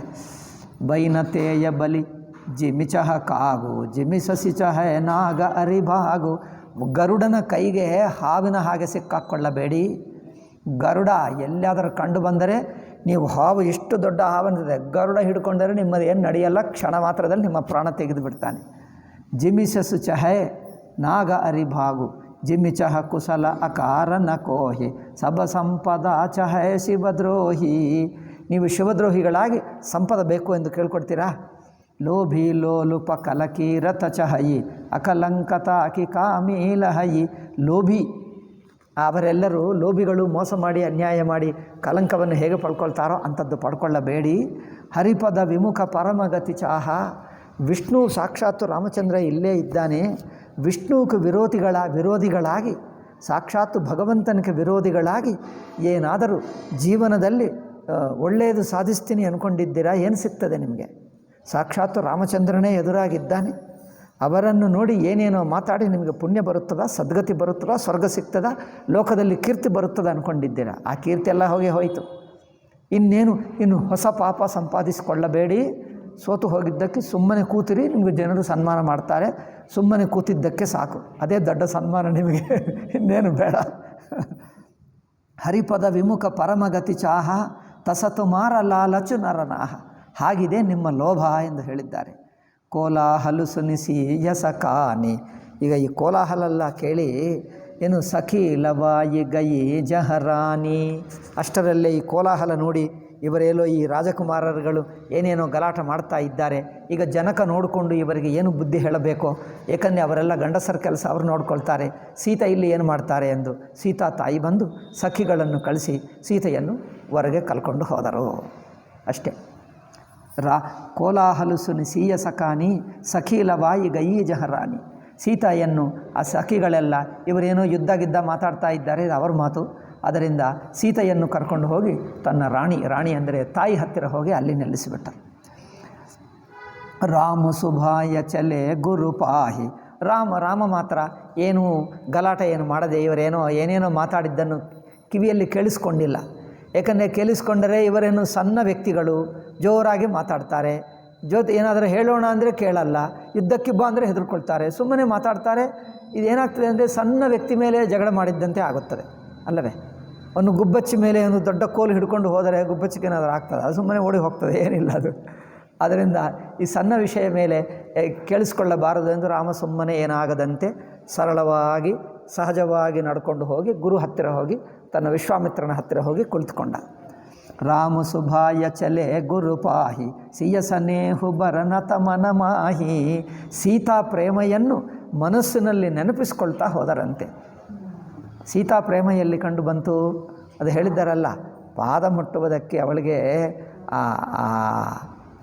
ಅವಳ ಹೆಸರೇನು? ಅಹಲ್ಯ ನೆನಪಾಗಿ ಅವರು ಮುಟ್ಟಲಿಲ್ಲ ಅಂದರೆ ಆಹಾ ಸೀತೆಗೆ ಎಷ್ಟು ಪ್ರೇಮ ಎಂದು ಆ ಸೀತೆಯ ವಿನಯ ಪ್ರೇಮವನ್ನು ನೆನಪಿಸ್ಕೊಳ್ತಾ ಆ ಪ್ರಶಂಸದಿಂದ ರಾಮಚಂದ್ರ ಹೋಗಿ ಅಲ್ಲಿ ಕೂತಿದ್ದನಂತೆ. ಈಗ ನೋಡಿ, ರಾನಿನ್ ಸಹಿತ ಸೋಚ ಬಸಸೀಯ ಅಬದೌ ಬಿದಿಹಿ ಕಾಹ ಕರಣೀಯ. ಸೀತಾ, ರಾಣಿ ಆ್ಯಂಡ್ ಸೀತೆ ಇವರೆಲ್ಲರೂ ಯೋಚನೆ ಮಾಡ್ತಾ ಇದ್ದಾರೆ, ಅಯ್ಯೋ ಸಭೆಯಲ್ಲೆಲ್ಲ ಗಲಾಟ ಆಗ್ತಾ ಇದೆ, ನಿಯಮಕ್ಕೆ ಅನುಗುಣವಾಗೇ ಜನಕ ಮಾಡಿರುವ ಪ್ರತಿಜ್ಞಕ್ಕನುಗುಣವಾಗೇ ಆಯಿತು, ತಪ್ಪೇನು ಮಾಡಲಿಲ್ಲವಲ್ಲ. ತಪ್ಪು ಮಾಡಿದ್ದರೆ ಏನಾದರೂ ಚುನಾವ್ ಚೋರಿ, ಎಲೆಕ್ಷನ್ ಚೋರಿ, ಅದೇನು ಓಟುಗಳ ಚೋರಿ ಅಂದರೆ ಓಟುಗಳು ಕಳ್ಳತನ ಅಂದರೆ ಒಪ್ಕೊಳ್ಳಬಹುದು, ಏನಿಲ್ಲ ಸರಿಯಾಗಿ ನಡೆಯಿತು. ಆದರೆ ಏಕೆ ಗಲಾಟ? ಅಯ್ಯೋ ಹೀಗೆ ಗಲಾಟ ಆಯಿತೆ ಅಂದರೆ ಜನರು ಮದುವೆಯಲ್ಲಿ ಗಲಾಟ ಆದರೆ ಪಾಪ ಬೇಜಾರು ಮಾಡ್ಕೊಳ್ತಾರೆ. ಗೊತ್ತಾ ನಿಮಗೆ? ಕೇಳಿದ್ದೀರಾ? ನಾನು ಯಾರೋ ಒಬ್ಬರು ಕೇಳಿದ್ದೀನಿ, ಮದುವೆಯಲ್ಲಿ ಗಲಾಟೆ ಮಾಡ್ತಾರಂತೆ. ನಾನು ಯಾವ ಸಣ್ಣವಾಗಿರುವಾಗ ನೋಡಿದ್ದೇನೆ ಅಂತ, ನಾನು ಮದುವೆಗಳೇ ನೋಡಲಿಲ್ಲ. ಅದರಿಂದ ಜನರು ಏನೋ ಜಗಳ ಏನೋ ಮಾಡ್ತಾರಂತೆ. ಇನ್ನೊಬ್ಬರು ಹೇಳಿದ್ದರು, ಅದು ಒಳ್ಳೆಯದೇ, ಮದುವೆಯಲ್ಲಿ ಜಗಳ ಮಾಡಿದ್ದರೆ ಒಳ್ಳೆಯದಂತೆ, ಅದು ಶುಭ ಶಕುನವೇ ಎಂದು ಯಾರೋ ಹೇಳಿದ್ದಾರೆ. ಅದೇನಪ್ಪ, ಮದುವೆಯಲ್ಲಿ ಜಗಳ ಮಾಡಿದ್ದರೆ ಶುಭ ಶಕುನ ಹೇಳ್ತಾರ ಕನ್ನಡದಲ್ಲಿ? ಶುಭ ಶಕುನ ಅಂದರೆ ನಾನು ಯೋಚನೆ ಮಾಡಿದೆ, ಹೀಗೇಕೆ ಹೇಳಿದ್ದಾರೆ ಅಂದರೆ ಈರ್ಷಾಲುಗಳು ಇರುತ್ತಾರೆ ಅಲ್ಲವೇ? ಮದುವೆ ಅಂದರೆ ಕೆಲವರನ್ನೇ ಕರೆದು ಕೆಲವರನ್ನು ಕರೆಯೋಕ್ಕಾಗಲ್ಲ. ಮದುವೆ ಅಂದರೆ ಎಲ್ಲ ನೆಂಟರನ್ನು ಕರೆಯಬೇಕು. ಕರೆಯಲಿಲ್ಲ ಅಂದರೆ ನಮ್ಮನ್ನು ಕರೆಯಲಿಲ್ಲ ಎಂದು ಮತ್ತೆ ಜಗಳಕ್ಕೆ ಬರ್ತಾರೆ. ಬರೀಗ ಎಲ್ಲ ನೆಂಟರನ್ನು, ದೂರ ನೆಂಟರನ್ನು, ಒಂದು ಚೂರು ಪರಿಚಯವಿರುವ ನೆಂಟರು, ಬಂಧುಗಳು, ಸ್ನೇಹಿತರು, ಎಲ್ಲೋ ಒಂದು ಚೂರು ಪರಿಚಯವಾಗಿದ್ದರನ್ನು ಕರೆಯಬೇಕು. ಆ ಪದ್ಧತಿ ಹಾಗಿರುತ್ತದಂತೆ ಅಲ್ಲವೇ? ಅದರಿಂದ ಎಲ್ಲರನ್ನು ಕರೆದರೆ ಈಗ ಎಲ್ಲರಿಗೂ ಈರ್ಷೆ ಹೆಚ್ಚು. ಏಕೆಂದರೆ ಇದು ಮದುವೆ ಒಬ್ಬನಿಗೆ ಒಳ್ಳೆಯದಾಗ್ತಾ ಇದೆ ಅಂದರೆ ಅವರಿಗೆ ಈರ್ಷ. ಈಗ ಈರ್ಷ ಆಗುವುದರಿಂದ ಇವರಿಗೆ ಏನೋ ಜಗಳ ಮಾಡಬೇಕು, ಕೆಟ್ಟ ಹೆಸರು ತರಬೇಕು ಎಂದು ಬೇಕೆಂದು ಜಗಳ ಮಾಡಿ ಅವರಿಗೆ ಕೆಟ್ಟ ಹೆಸರು ತಂದು ಹೋಗ್ತಾರೆ.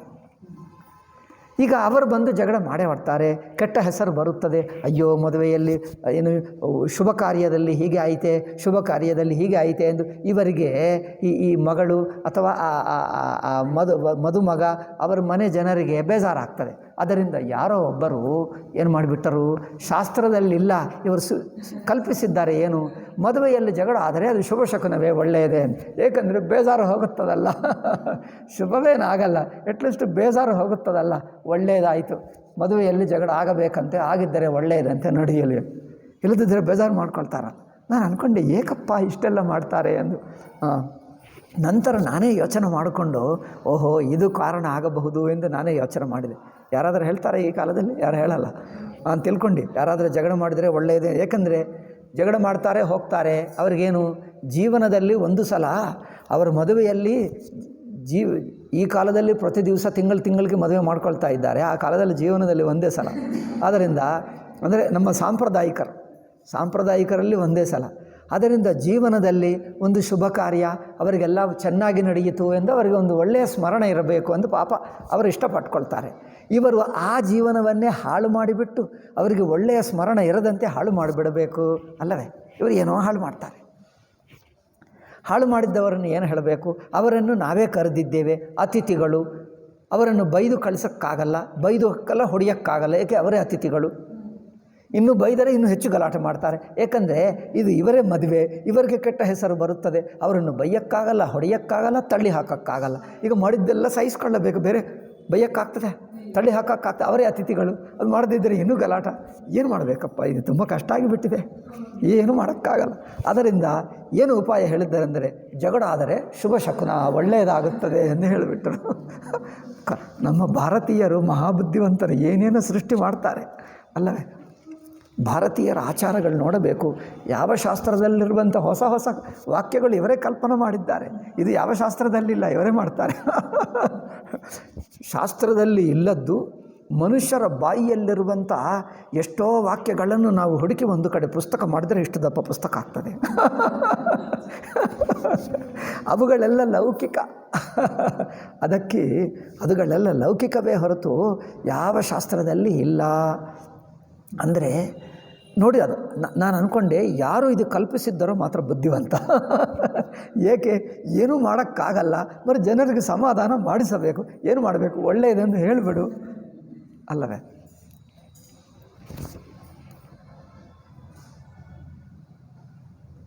ಪೂರ್ವಕಾಲದಲ್ಲಿ ಸೀಸೆಗಳು, ಬಾಟಲ್ಗಳು ಎಲ್ಲ ಟೈಟು, ಏನು ಹೇಳ್ತಾರೆ, ಮುಚ್ಚಳನ ಬಾಟಲ್ ಇರಲಿಲ್ಲ. ಎಣ್ಣೆ ಆಗಲಿ, ಇನ್ನೇನು ಜೇನುತುಪ್ಪ ಆಗಲಿ, ಯಾವುದಿಟ್ಟರೂ ಸಾಮಾನ್ಯ ಬಾಟಲ್ಗಳು, ಅಷ್ಟು ಟೈಟ್ ಯಾವುದಕ್ಕಿರುತ್ತಿರಲಿಲ್ಲ. ಏನು ಮಾಡಬೇಕು, ಹೇಗೆ ಇರುವುದು ಕಷ್ಟ. ನಾನು ಚಿಕ್ಕ ನೋಡ್ತಿದ್ದೇನಲ್ಪ, ಯಾವುದಲ್ಲಿಟ್ಟರೂ ಯಾವುದೂ ಮುಚ್ಚಳ ಇಲ್ಲ. ಬೆಲ್ಲ ಅಂದರೆ ಈಗ ಭಯಂಕರ, ಯಾವಾಗಲೂ ಇರುವೆಗಳು ಬರ್ತಾನೇ ಇರುತ್ತಿತ್ತು.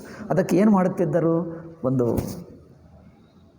ಮಡಿಕೆಯಲ್ಲಿಟ್ಟು ಬೆಲ್ಲ, ಅದರ ಮೇಲೆ ಒಂದು ಮುಚ್ಚಳವನ್ನು ಇರುತ್ತದೆ ನೋಡಿ, ಅದು ಉಲ್ಟಾ ಇಡ್ತಾರೆ, ಪೂರ್ತಿ ಮುಕ್ತ, ಅದು ಸಣ್ಣ ಜಾಗ ಇರ್ತದೆ ಸಾಕು, ಇರಬೇಕಲ್ಲಿಗೆ.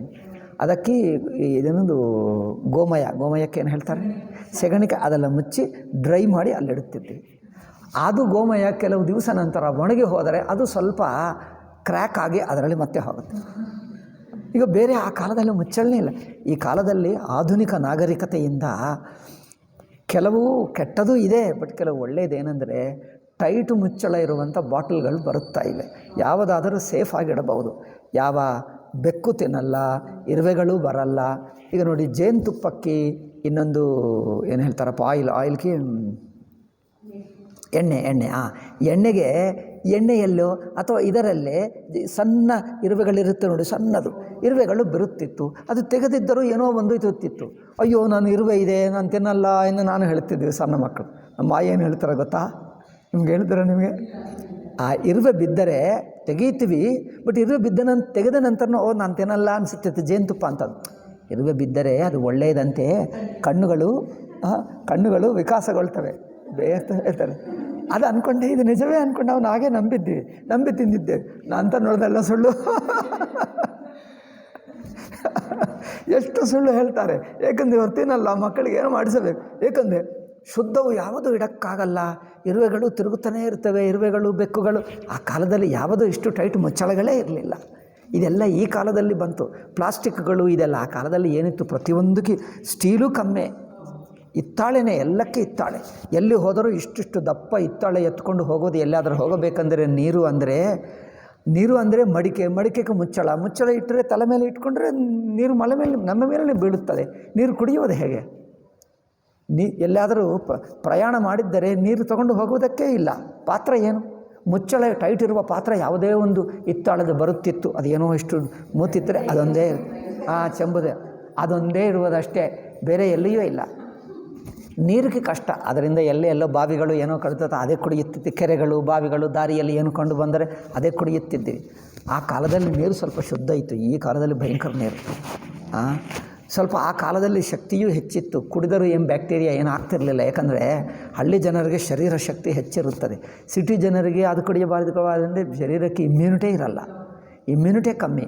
ಆವಾಗ ಯಾವ ನೀರಾದರೂ ಕುಡಿಯುತ್ತಿದ್ವಿ, ಏನಾಗುತ್ತಿರಲಿಲ್ಲ. ಏನು ತಿನ್ನುವುದು ಭೂಮಿ ಮೇಲೆ ಬಿದ್ದರೂ ಹಾಗೆ ತಿಂತಿದ್ವಿ, ಏನಾಗಲ್ಲ ನಮಗೆ, ಯಾವ ಬ್ಯಾಕ್ಟೀರಿಯಾ ಇಲ್ಲ, ಏನಿಲ್ಲ. ಈ ಕಾಲದಲ್ಲಿ ಎಷ್ಟು ಕ್ಲೀನಾಗಿದ್ದರೆ ಅಯ್ಯೋ ಬ್ಯಾಕ್ಟೀರಿಯಾ ಇನ್ಫೆಕ್ಷನ್ ಈ ಇನ್ಫೆಕ್ಷನ್ ಏನೋ ಅರ್ಥವೇ ಆಗಲ್ಲ ನಮಗೆ. ಯಾವೇನು ಎಲ್ಲ ತಿನ್ನುವುದು ಏನಾಗಲ್ಲ. ಅಂದರೆ ಮನುಷ್ಯನಿಗೆ ಆ ಕಾಲಕ್ಕೆ ಅನುಗುಣವಾಗಿ ಆ ಹಳ್ಳಿಯಲ್ಲಿ ಹಾಗೆ ಜೀವಿಸಿದ್ದೀವಿ. ಅದರಿಂದ ಈಗಿನ ಸಿಟಿಗೆ ಬಂದ ನಂತರ ಈಗ ಹಳ್ಳಿಯಲ್ಲಿ ಜೀವಿಸೋಕ್ಕಾಗಲ್ಲ. ಅವರು ಜೀವಿಸ್ತಾರೆ ಏನೋ, ನಾವು ಜೀವಿಸೋಕ್ಕಾಗಲ್ಲ. ಈಗ ಅಭ್ಯಾಸ ಹೋಯ್ತಂದರೆ ಅಲ್ಲಿ ಹೋಗಿ ಒಂದು 2-3 ವರ್ಷ ಇದ್ದರೆ ಅಭ್ಯಾಸ ಆಗಿಬಿಡ್ತದೆ. 2-3 ವರ್ಷ ಅಲ್ಲೇ ಇದ್ದರೆ ಅಭ್ಯಾಸ ಆಗ್ತದೆ. ಹಾಗೆ ನಮ್ಮ ಜನರು ಇಂಥದ್ದು ತುಂಬ ಇವೆ, ನನಗೆ ನೆನಪಾಗ್ತಾ ಇಲ್ಲ. ಜೇನುತುಪ್ಪದಲ್ಲೋ ಇದರಲ್ಲಿ ಏನಾದರೂ ಇರುವೆ ಬಿದ್ದರೆ ಅದು ಒಳ್ಳೆಯದೇ. ಇನ್ನು ಏನೇನೋ ಇವೆ, ಸಮಯ ಬಂದಾಗ ಹೇಳ್ತೀನಿ, ನೆನಪಾದಾಗ ಹೇಳ್ತೀನಿ. ತುಂಬ ನಿಯಮಗಳು. ಅಂದರೆ ಮನುಷ್ಯರಿಗೆ ಹೇಗಾದರೂ ಅವರಿಗೆ ಮನಸ್ಸಿಗೆ ಸಮಾಧಾನ ಪಡಿಸಬೇಕು. ಈಗಿನವ್ರು ಏನು ಹೇಳ್ತಾರೆ, ಇದೆಲ್ಲ ಸುಳ್ಳು, ಅಂಧವಿಶ್ವಾಸ ಹೇಳ್ತಾರೆ. ಅವ್ರಿಗೂ ಗೊತ್ತು ಇದೆಲ್ಲ ಸುಳ್ಳು ಎಂದು, ನಿಮಗೋಸ್ಕರ ಹೇಳಿದ್ದಾರೆ, ಬೇಕೆಂದೇ ಹೇಳಿದ್ದಾರೆ. ಅವ್ರಿಗೆ ಗೊತ್ತಿಲ್ಲವಾ? ನಮ್ಮ ಭಾರತೀಯರಂಥ ಬುದ್ಧಿವಂತರೇ, ಇದೆಲ್ಲ ಸುಳ್ಳು ಎಂದು ಅವ್ರಿಗೂ ಗೊತ್ತು. ಏಕೆಂದರೆ ಸುಮ್ಮನೆ ಅವ್ರು ತಿನ್ನಲ್ಲ, ಇದೆಲ್ಲ ವೇಸ್ಟ್ ಆಗ್ತದೆ. ಈಗ ಇರುವೆ ಬೀಳದೆ ಇಂಥದ್ದು ಶುದ್ಧವಾಗಿ ಸಿಕ್ಕುವುದೇ ಇಲ್ಲ. ಎಲ್ಲೋ ಒಂದು ಕಡೆ ಸಣ್ಣ ಇರುವೆ ಬೀಳುತ್ತದೆ. ಏನು ಮಾಡ್ತೀವಿ? ಇರುವೆ ಬಿದ್ದಲ್ಲಿ ಎಂಥ ತಪ್ಪಿಲ್ಲ, ಅದರಿಂದ ತೆಗೆದು ಬಿಡ್ತೀವಿ, ತಿನ್ನು ಅಂತ ಹೇಳ್ಬಿಡ್ತಾರೆ ಅಷ್ಟೇ. ಅವರು ಹಾಗೆ ತಿಂತಿದ್ದಾರೆ. ಅಂದರೆ ಇವರು ಹೇಳ್ತಾರೆ ಇದೆಲ್ಲ ಅಂಧವಿಶ್ವಾಸ. ಅಯ್ಯೋ ರಾಮ, ಈಗ ಹೊಸ ಬುದ್ಧಿ ನಮಗೆ. ಇವರೇ ಬುದ್ಧಿವಂತರಂತೆ, ಇಂಗ್ಲೀಷ್ ಮೀಡಿಯಮ್ ಓದ್ಕೊಂಡ್ರೆ ಸಾಕು, ಇವ್ರಿಗೇನೋ 2 ಕೋಡ್ಗಳು ಬಂದಿವೆ ಅಂತ ಮಾತಾಡ್ತಾರೆ. ನಮಗೇನು ಗೊತ್ತಿಲ್ಲ ಅಂತ ಇವರಿಗೆ ಗೊತ್ತಿದೆ, ನಮಗೂ ಗೊತ್ತು ಇದೆಲ್ಲ ಸುಳ್ಳು ಎಂದು ಗೊತ್ತು. ಆದರೆ ಮನಸ್ಸಿಗೆ ಸಮಾಧಾನವಾಗಬೇಕೆಂದು ಕೆಲವು ವಿಷಯಗಳು ಹೇಳಿದ್ದಾರೆ. ಶಾಸ್ತ್ರದಲ್ಲಿ ವಿವೇಕದಿಂದ ತಿಳ್ಕೊಳ್ಳಬೇಕು. ಶಾಸ್ತ್ರ ಹೇಳಿದ್ದನ್ನು ನಮಗೂ ಗೊತ್ತು. ಆದರೆ ನಾನು ಹಿರಿಯನಾದ ನಂತರ ಕೇಳಿದ್ದೀನಿ, ಆಯಿನಿ ನೀವು ಇದು ಹೇಳ್ತೀರಿ, ಸುಮ್ಮನೆ ಜನರಿಗೋಸ್ಕರ ಮಕ್ಕಳು ತಿನ್ನಲ್ಲ ಎಂದು ಹೇಳ್ತೀವಿ ಅಂತ ಹೇಳಿದ್ರೆ ಅವ್ರಿಗೆ ಗೊತ್ತು. ಅಯ್ಯೋ ನಾನು ಹಿರಿಯನಾದ ನಂತರ ಹೇಳ್ದೆ ಎಲ್ಲ ಮಕ್ಕಳು ತಿನ್ನಲ್ಲ ಎಂದು ಹೇಳಿದ್ದೀವಿ. ಇವ್ರು ಹೇಳ್ತಾರೆ ಅಂಧವಿಶ್ವಾಸ. ಅವಳಿಗೆಲ್ಲ ಗೊತ್ತು, ಬೇಕಿದ್ದೇ ಹೇಳ್ತಾರೆ ಕೆಲವು. ಹಾಗೆ ಇಷ್ಟು ವಿಷಯಗಳೆಲ್ಲ ಜನರಿಗೋಸ್ಕರ ದೇಶಕಾಲಕ್ಕೆ ಅನುಗುಣವಾಗಿ ಕೆಲವು ಹೇಳಬೇಕಾಗ್ತದೆ ಅಲ್ಲವೇ? ನಮ್ಮ ಶಾಸ್ತ್ರದಲ್ಲಿ ಹೇಳಿದ್ದೆಲ್ಲ ಶಾಸ್ತ್ರದಲ್ಲೇನಿಲ್ಲ, ಕೆಲವು ಹೇಳ್ತಾರೆ ಹಾಗೆ. ಕೋಲಾಹಲು ಸುನಿಸಿ ಯಸಖಾನಿ ಸಖೀಲವಾಯಿ ಗಯಿ ಜಹರಾನಿ ರಾಮು ಸುಭಾಯ ಚಲೆ ಗುರು ಪಾಹಿ ಸಿಯಸನೇಹು ಬರನತ ಮನ ಮಾಹಿ ರಾನಿನ ಸಹಿತ ಸೋಚ ಬಸಸೀಯ ಅಬದೌ ಬಿದಿಹಿ ಕಾಹ ಕರಣೀಯ. ಹೇಳ್ತಾರೆ, ಅಯ್ಯೋ ದೈವ ಅಂದರೆ ಬ್ರಹ್ಮದೇವನೇ, ಈಗ ಏನು ಮಾಡಬೇಕು ನಾವು ಈ ಶಿವಧನುಸ್ಸು ಎತ್ತುವುದಕ್ಕೆ ಒಳ್ಳೆಯವ ರಾಜಕುಮಾರರು ಸಿಗ್ತಾರೋ ಅಲ್ಲವೋ ಅಂದ್ಕೊಂಡಿದ್ದೀವಿ. ಮೊದಲು ಇಷ್ಟು ಜನ ರಾಜಕುಮಾರರು ಬಂದರಲ್ಲ ಎಂದು ಆಸೆ ಆಯಿತು. ಎಲ್ಲರೂ ಸೋತು ಹೋದರೆ ನಿರಾಶೆ ಆಯಿತು. ಮತ್ತೆ ನಂತರ ರಾಮಚಂದ್ರ ಬಂದು ಎತ್ತಿದ್ದರೆ ಮತ್ತೆ ಆಸೆ ಆಯಿತು. ಆಶಾ ನಿರಾಶ. ಜೀವನದಲ್ಲಿ ಸುಖ ದುಃಖ ಆಶಾ ನಿರಾಶ ಎರಡೂ ಇರುತ್ತವೆ. ಅದು ತುಳಸಿದಾಸ ಹೇಳ್ಕೊಡ್ತಾನೆ ನೋಡಿ. ತುಳಸಿದಾಸ ಹೇಳ್ಕೊಡುವುದು ಜೀವನದಲ್ಲಿ ಪ್ರತಿಯೊಂದು ಕೆಲಸದಲ್ಲಿ ಆಸೆ ಹುಟ್ಟುತ್ತದೆ, ಮತ್ತು ಅಯ್ಯೋ ನಿರಾಶೆ ಆಗುತ್ತದೆ. ಮತ್ತು ಸ್ವಲ್ಪ ಹೊತ್ತಿಗೆ ಆಯ್ತು ಪರವಾಗಿಲ್ಲ ಆಗುತ್ತದೆ, ಮತ್ತು ಸ್ವಲ್ಪ ಹೊತ್ತಿಗೆ ನಿರಾಶೆ ಆಗ್ತದೆ. ಇದು ಜೀವನದಲ್ಲಿ ಯಾವುದು ಒಂದೇ ಬಗೆ ಇರುವುದಿಲ್ಲ. ಜೀವನ ಅಂದರೆ ಹೀಗಿರುತ್ತದೆ. ಇದೇ ನಾವು ಕಲಿಯತಕ್ಕದ್ದು. ಆಸೆ ನಿರಾಸೆ ಎರಡೂ ಆಗುತ್ತಾ ಇರುತ್ತದೆ. ಇದು ಕಲಿಯಬೇಕು. ಆದ್ದರಿಂದ ಮೊದಲು ನೋಡಿ, ರಾಜಕುಮಾರರೆಲ್ಲ ಬಂದರಲ್ಲ ಏನೂ ಆಗುತ್ತದೆ ಅಂದ್ಕೊಂಡು, ನಂತರ ನೋಡಿದ್ರೆ ಯಾವ ಕುಮಾರರು ಎತ್ತರಿಲ್ಲ. ಜನಕ್ಕೆ ಏನು ಮಾಡ್ತಾನೆ, ಅಯ್ಯೋ ಈ ಭೂಮಂಡಲವೇ ವೀರಹೀನವಾಯಿತಾ, ಇಂಥದ್ದು ಗೊತ್ತಿದ್ದರೆ ನಾನು ಪ್ರತಿಜ್ಞೆ ಮಾಡುತ್ತಿರಲಿಲ್ಲ. ಜನಕ್ಕೆ ಎಷ್ಟು ಬೇಜಾರು ಮಾಡಿಕೊಂಡ. ಸೀತಾ ತಾಯಿ ಎಲ್ಲರೂ ಬೇಜಾರು ಮಾಡಿಕೊಂಡರು. ನಂತರ ಲಕ್ಷ್ಮಣ ಹೇಳಿದ, ನಾವು ಎತ್ತಿತ್ತೇವೆ ಅಂದರೆ ಧೈರ್ಯ ಬಂತು. ಅಯ್ಯೋ ಒಬ್ಬರು ಎತ್ತುತ್ತಾರಲ್ಲ ಎಂದು ಧೈರ್ಯ ಬಂತು. ಮತ್ತು ರಾಮಚಂದ್ರ ಬಂದು ಎತ್ತಿದ್ದಾಗ ಧೈರ್ಯವಾಯಿತು. ಈಗ ರಾಮಚಂದ್ರ ಮುರುದೆ ಹಾಕಿದ, ಎಲ್ಲರಿಗೂ ಸಂತೋಷವಾಯಿತು. ಈಗ ಮುಗೀತೆಲ್ಲ, ಎಲ್ಲ ಏನದು ಶುಭವಾಯಿತು. ಈಗ ಎಲ್ಲ ಆಗತಕ್ಕದ್ದೇನು, ನಿರಾಶವೆಲ್ಲ ಹೋಯಿತು. ಈಗ ಯಾನು ಯೋಗ್ಯವಾದ ಹುಡುಗ ಸಿಕ್ಕಿದ ರಾಜಕುಮಾರ, ಈಗ ಸೀತಕ್ಕೆ ಮದುವೆ ಆಗುತ್ತದೆ ಎಂದು ಎಲ್ಲ ಸಂತೋಷ ಶುಭವಾಯಿತಲ್ಲ. ಈಗ ಕಾರ್ಯಕ್ರಮ ಅಂದ್ಕೊಂಡ್ರೆ ಈಗ ಕೊನೆಗೆ ಮತ್ತೆ ಜಗಳ ಶುರುವಾಯಿತು. ಅಯ್ಯೋ ಇದೇನು ಮಾಡಬೇಕಪ್ಪ, ಎಲ್ಲ ಸರಿಯಾದ ನಂತರ ಎಲ್ಲ ನಾವೇನು ತಪ್ಪು ಮಾಡಲಿಲ್ಲ, ರಾಜಕುಮಾರರು ಬಂತು ಯುದ್ಧನೇ ಮಾಡಿಬಿಡ್ತಾರೋ ಏನೋ, ಯುದ್ಧನೇ ಮಾಡಿಬಿಟ್ಟು ರಾಮಚಂದ್ರನನ್ನು ಸಾಯಿಸ್ತಾರೋ ಏನೋ. ಈಗ ಮತ್ತೆ ಭಯ ಆಯಿತಾ. ಆಸೆ ನಿರಾಸೆ ತುಳಸಿದಾಸ್ ಹೇಗೆ ಹೇಳ್ತಾನೆ ಅಂದರೆ, ಕೆಲವು ಬಾಯಿದಿಂದ ಹೇಳ್ತಾನೆ, ಕೆಲವು ಕಥಾ ಮೂಲಕ ಜೀವನಕ್ಕೆ ಬೇಕಾಗಿರುವ ಸುಖ ದುಃಖಗಳನ್ನು ಈ ಕಥೆ ಕೇಳುವಾಗಲೇ ನಿಮಗೆ ಸುಖ ದುಃಖ ಇಲ್ಲೇ ಮಾಡಿಸ್ತಾನೆ, ಎರಡು ಸುಖ. ಅಲ್ಲಿ ನೋಡಿ ಭಗವದ್ಗೀತೆ ಶ್ಲೋಕ ಇದೆ ನೋಡಿ, ಸುಖ ದುಃಖೇ ಸಮಯಕೃತ್ವ ಲಾಭಾಲಾಭವು ಜಯಾಜಯವು. ಸುಖ ದುಃಖ ಲಾಭ ನಷ್ಟ ಜೀವನದಲ್ಲಿ ಬರುತ್ತವೆ ಅಂದರೆ ಕಥೆ ಕೇಳುವಾಗಲೇ ನಿಮಗೆ ಸುಖ ದುಃಖ ಲಾಭ ನಷ್ಟ ಆಶಾ ನಿರಾಶೆ ಎರಡೂ ಅನುಭವ ಮಾಡಿಸ್ತಾನೆ. ಇಲ್ಲೇ ಗೊತ್ತಾಗಲಿ, ಎರಡೂ ಆಗುತ್ತವೆ. ಎರಡಕ್ಕೆ ರೆಡಿಯಾಗಿರಬೇಕು, ಬೇಜಾರಾಗಬೇಡ. ಎರಡೂ ಭಗವಂತನ ಲೀಲೆ ನಡೆಯಲಿ.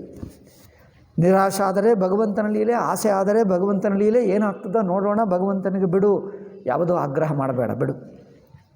ಅದು ತುಳಸಿದಾಸ್ ಹೇಳ್ಕೊಡ್ತಾನೆ. ಅದಕ್ಕೋಸ್ಕರ ಇಂಥ ತುಳಸಿದಾಸ್ ಅಂತವರು ಬರೆದಿದ್ದು ಯಾವುದೋ ಸಾಮಾನ್ಯ ಕವಿಗಳಲ್ಲ. ಇವರು ಋಷಿ.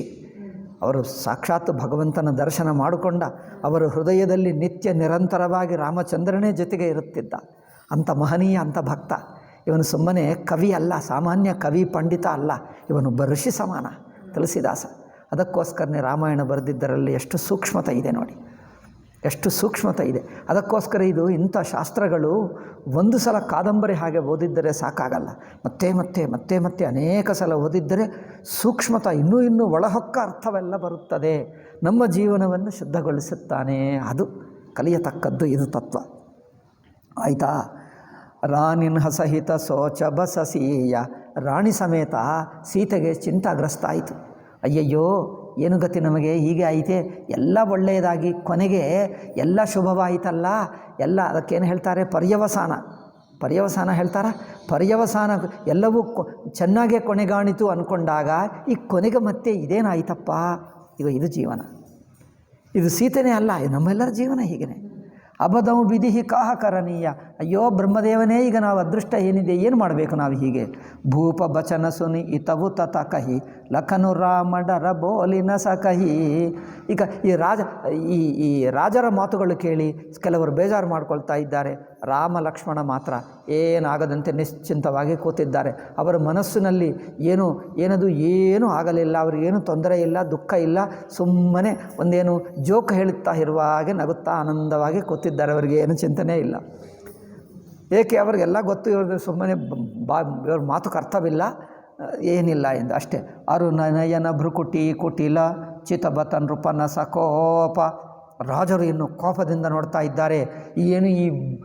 ಏನು ಸಭಾ ಮಂಟಪನನ್ನೇ ಒಡೆದು ಹಾಕಿಬಿಡ್ತೀವಿ, ಯುದ್ಧ ಮಾಡಿಬಿಡ್ತೀವಿ, ರಾಮನನ್ನು ಸಾಯಿಸಿಬಿಡ್ತೀವಿ, ಸೀತನನ್ನು ಕಿತ್ಕೊಂಡು ಬಿಡ್ತೀವಿ. ಜೋರಾಗಿ ಮಾತಾಡ್ತಾ ಇದ್ದಾರೆ. ಈಗ ಅವ್ರಿಗೆ ಮೈಕೆ ಬೇಕಾಗಿಲ್ಲ, ಯಾರು ಏನು ಹೇಳ್ತಾ ಇದ್ದಾರೆ ಯಾರಿಗೆ ಗೊತ್ತಾಗ್ತಾರೆ, ಅಷ್ಟು ಜೋರಾಗಿ ಹೇಳ್ತಾ ಇದ್ದಾರೆ ಅಲ್ಲವೇ.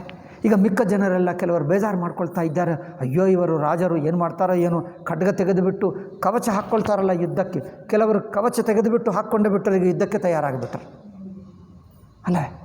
ಈಗ ಯುದ್ಧನೇ ನಡೆಯುತ್ತದೇನೋ ಎಂದು ಕೆಲವರಿಗೆ ಬೇಜಾರಾಗ್ತಾ ಇದೆ, ಕೆಲವರು ಭಯಕೊಳ್ತಾ ಇದ್ದಾರೆ. ಅರುಣ ನಯನ ಭ್ರುಕುಟಿ ಕುಟಿಲ ಚಿತವತ ನೃಪನ ಸಕೋಪ, ಮನಹು ಮತ್ತ ಗಜಗನ ನಿರಕಿ ಸಿಂಗ ಕಿಶೋರಹಿ ಚೋಪ. ಒಂದು ಮಹಾಗಜ ನೋಡಿದ್ದರೆ ಸಣ್ಣ ಸಿಂಹ ಇರುತ್ತದೆ ನೋಡಿ, ಸಣ್ಣ ಸಿಂಹ ಅಂದರೆ ಮರಿ, ಸಿಂಹದ ಮರಿಗೆ ಏನಾಗ್ತದೆ, ಅದನ್ನು ಸಿಂಹವನ್ನೇ ಮಾಡೋಕ್ಕಾಗಲ್ಲ. ಅದು ಹಾಗೇ ಇದೆ ಇವರ ಗತಿ, ಏನೇನು ಭಯಂಕರ ಮಾಡ್ತಾ ಇದ್ದಾರೆ. ಮತ್ತೇವ ಪೃತ್ವಂ ಪ್ರತಿಲೋಕ್ಯನೂನಂ ಜಾತೋ ಭವತು ಸಿಂಹ ಶಿಶು ಸರೋಷಃ ಕರಬರು ದೇಖಿ ಬಿಕಲಪುರ ನಾರಿ. ಈಗ ಅಲ್ಲಿರುವ ದೇಶ ಪ್ರಜೆಗಳಿದ್ದಾರಲ್ಲ, ನಗರ ಪ್ರಜೆಗಳು, ಸ್ತ್ರೀ ಪುರುಷರು, ಅಯ್ಯಯ್ಯೋ ರಾಜರೆಲ್ಲ ಬಂದಿದ್ದೆವು, ನಾವು ಒಳ್ಳೆಯ ಸ್ವಯಂವರ ನೋಡಲಿಕ್ಕೆ ಬಂದಿದ್ದೆ ಅಂದ್ಕೊಂಡು ಈ ಸ್ವಯಂವರ ಬಿಟ್ಟು ಎಲ್ಲಿ ರಾಜರಿರುತ್ತಾರೋ ರಣರಂಗ ಮಾಡಿಬಿಟ್ಟರೆ. ಇದೆಲ್ಲ ಯುದ್ಧ ಕ್ಷೇತ್ರ, ಏನು ಹೇಳ್ತಾರೆ, ರಣಭೂಮಿ ಹೇಳ್ತಾರೆ ಕನ್ನಡದಲ್ಲಿ, ಏನು ಹೇಳ್ತಾರೆ, ಇದೆಲ್ಲ ರಣರಂಗ ಮಾಡಿಬಿಟ್ಟರೆ. ಅಯ್ಯೋ ಇದೇವು ನಾವು ಒಳ್ಳೆಯ ಹಬ್ಬ ಅಂದರೆ ಹಬ್ಬ ಹೋಗಿದೆಲ್ಲ ಜಗಳ ಆಯ್ತು ಬಿಟ್ಟು. ಕರಬರು ದೇಖಿ ಬಿಕಲಪುರ ನಾರಿ ಸಬಮಿಲಿ ದೇಹಿ ಮಹೀಪನ ಗಾರಿ. ಎಲ್ಲರೂ ರಾಜನಿಗೆ ಬೈಯೋದು ಶುರು ಮಾಡಿಬಿಟ್ರಂತೆ. ಏನೆಲ್ಲ ಹೀಗೆ ಮಾಡಿಬಿಟ್ಟ, ಅಯ್ಯಯ್ಯೋ ಹೀಗೆ ಆಗ್ತಾ ಇದೆ ಅಲ್ಲವೇ? ಇಷ್ಟೆಲ್ಲ ಗಲಾಟದಲ್ಲಿ ಇದಕ್ಕೆ ಪರಿಹಾರವೇನು? ಪರಿಹಾರ ಆಗುತ್ತದೆ ನೋಡಿ, ಭಗವಂತ ಮಾಡ್ತಾನೆ. ತೆಹಿ ಅವಸರ ಸುನಿಸಿವದನು ಭಂಗ ಆಯವು ಭೃಗು ಕುಲ ಕಮಲ ಪತಂಗ. ಅದೇ ಸಮಯಕ್ಕೆ ಶಿವಧನುಸ್ಸು ಭಗ್ನವಾಯಿತು, ಮುರಿದು ಹೋಯಿತು ಎಂದು ಸುದ್ದಿ ಯಾರೋ ಹೇಳಿದ್ದರಂತೆ. ಯಾವಾಗ ತಲುಪಿತಪ್ಪ?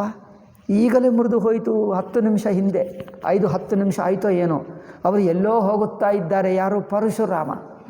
ಎಲ್ಲೆಲ್ಲೋ ಹೋಗುತ್ತಾ ಇದ್ದಾರೆ, ಅವರಿಗೆ ಸುದ್ದಿ ತಲುಪಿತು. ಏಕೆ? ಆಕಾಶ ಮೇಲೆ ದೇವತರಿದ್ದಾರಲ್ಲ, ಆಕಾಶ ಮೇಲೆ ದೇವತರು ಕೂತಿದ್ದಾರೆ. ಇಷ್ಟೊತ್ತು ಬಾಜಾ ಭಜಂತ್ರಿ ಮಾಡಿದ್ದಾರೆ, ಅಪ್ಸರಸರು ನೃತ್ಯ ಮಾಡಿದ್ದಾರೆ, ಇವರು ಹಾಡುಗಳು ಹಾಡಿದ್ದಾರೆ ಅಲ್ಲ. ಅವರು ಬೇಗ ಸುದ್ದಿ ತಲುಪಿಸಿಬಿಟ್ಟರು ಪರಶುರಾಮನಿಗೆ, ಎಲ್ಲರಿಗೆ.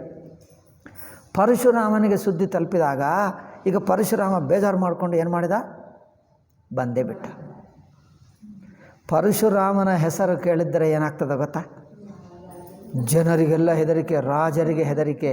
ಈ ರಾಜರು ಇಷ್ಟೆಲ್ಲ ಹ್ಞೂ ಹೇಳಿದಾರಲ್ಲ, ಪರಶುರಾಮ ಬಂದಿದ್ದಾನೆಂದು ಗೊತ್ತಾದರೆ ಎಲ್ಲರೂ ಕೂತು ಬಿಟ್ಟರು. ಏಕೆ? ಪರಶುರಾಮ ಅಂದರೆ ಇವರಿಗೆ ಹೆದರಿಕೆ. ಪರಶುರಾಮ ಹೆಸರು ಕೇಳಿದ್ದರೆ ಸಾಕು, ಎಷ್ಟು ಹೆದರಿಕೆ ಅಂದರೆ ಕೈ ಕಾಲು ಹೀಗೆ ನಡುಗುತ್ತದೆ ಅಷ್ಟು.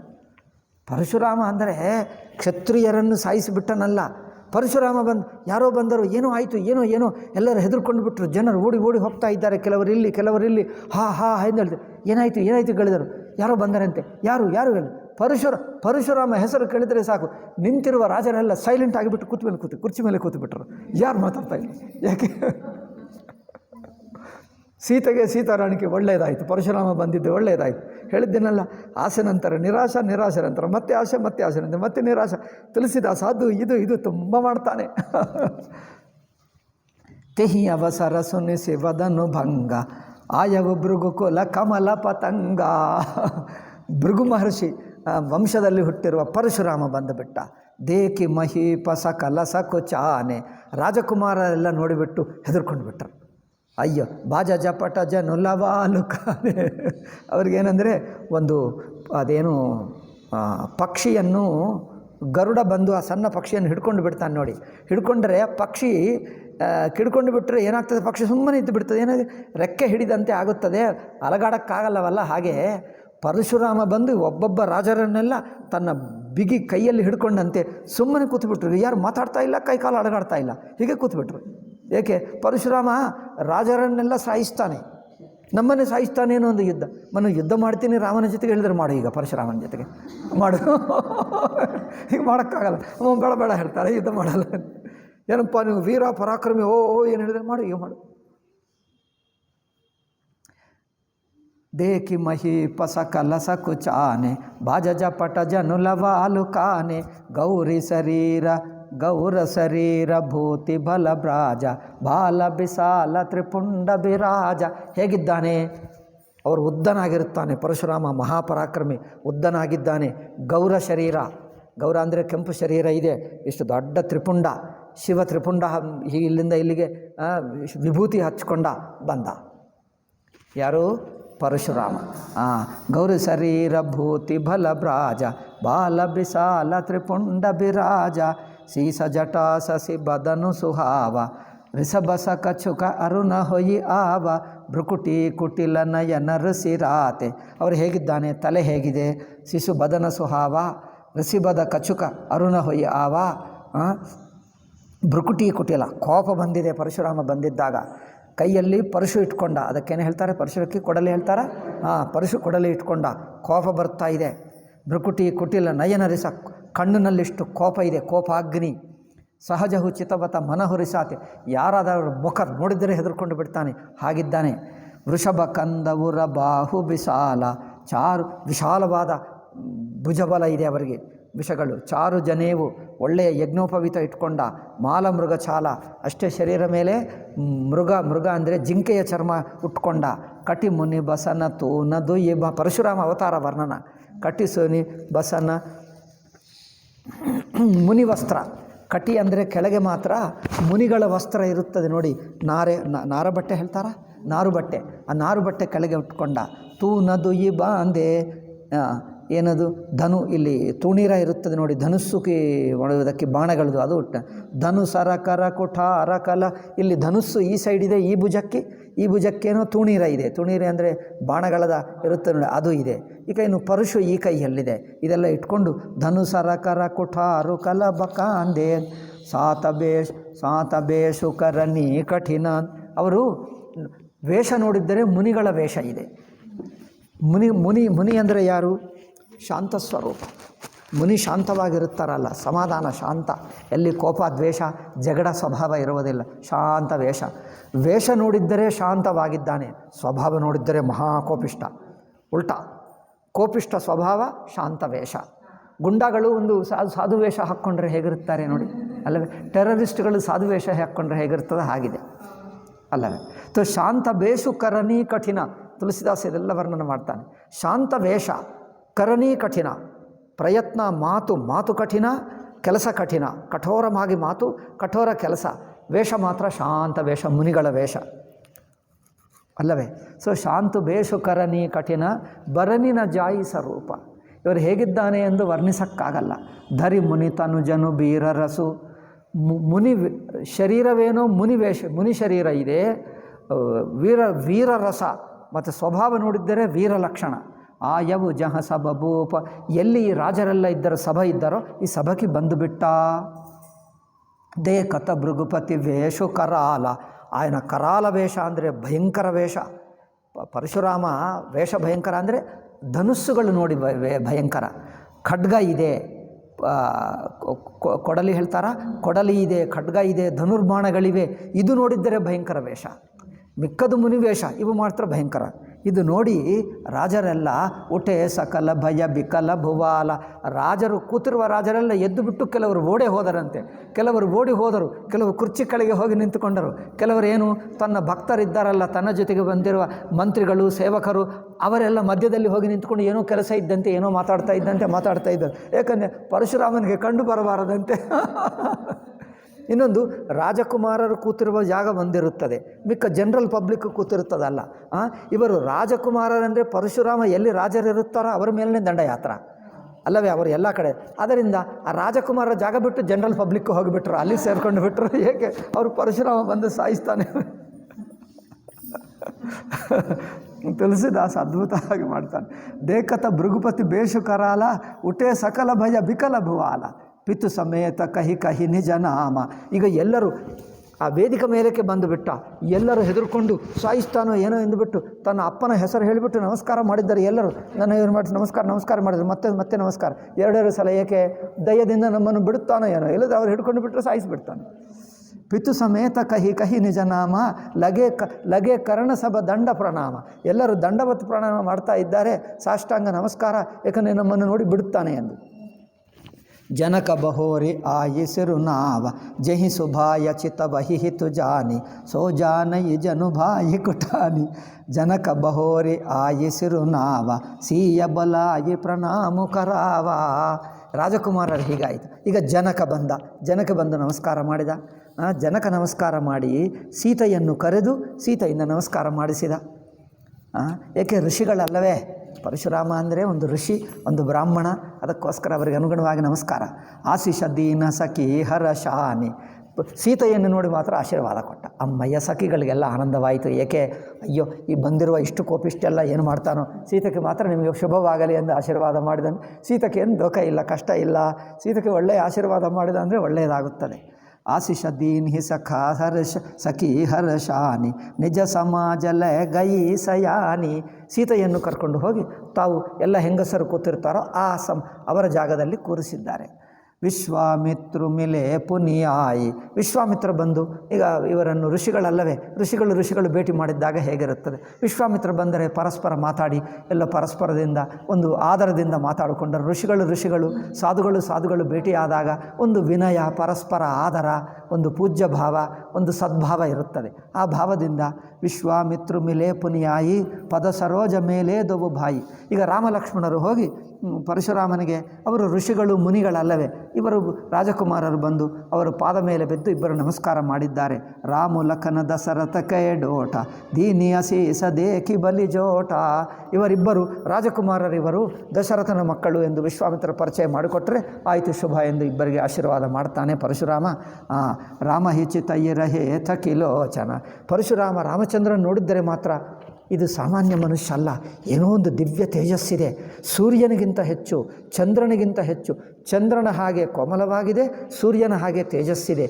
ಇದೇನೋ ದಿವ್ಯ ಇದೆ ಅಂದರೆ ಇಂಥವ್ರು ನಾನು ಎಲ್ಲಿ ನೋಡಲಿಲ್ಲ ಎಂದು ಪರಶುರಾಮನಿಗೆ ಅನಿಸಿತು.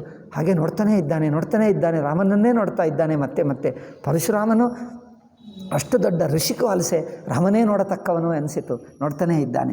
ರಾಮಹಿಚಿತಯ ರಹೇಥ ಕಿಲೋಚನ ರೂಪ ಅಪಾರ ಮಾರ ಮದ ಮೋಚನ ಬಹುರು ಬಿಲೋಕಿ ಬಿದೇಹಸನ ಕಹು ಕಾಹ ಅತಿ ಭೀರ. ಮತ್ತೊಂದು ಸಲ ಜನಕನ ಹಾಗೆ ನೋಡಿ, ಏಕೆ ಇಷ್ಟೆಲ್ಲ ಜನರು ಏಕೆ ಬಂದರು, ಏನು ಫಂಕ್ಷನ್ ನಡೆಯುತ್ತಾ ಇದೆ, ಏನು ಕಾರ್ಯಕ್ರಮ, ಇಷ್ಟು ಜನರು ಏಕೆ ಬಂದರು ಎಂದು ಕೇಳಿದ. ಯಾಕಂದರೆ ರಾಜ ಮಾಡಿದ್ದರೆ ರಾಜನೇ ಅಲ್ಲವೇ ಕೋಪ ಬರ್ತದೆ.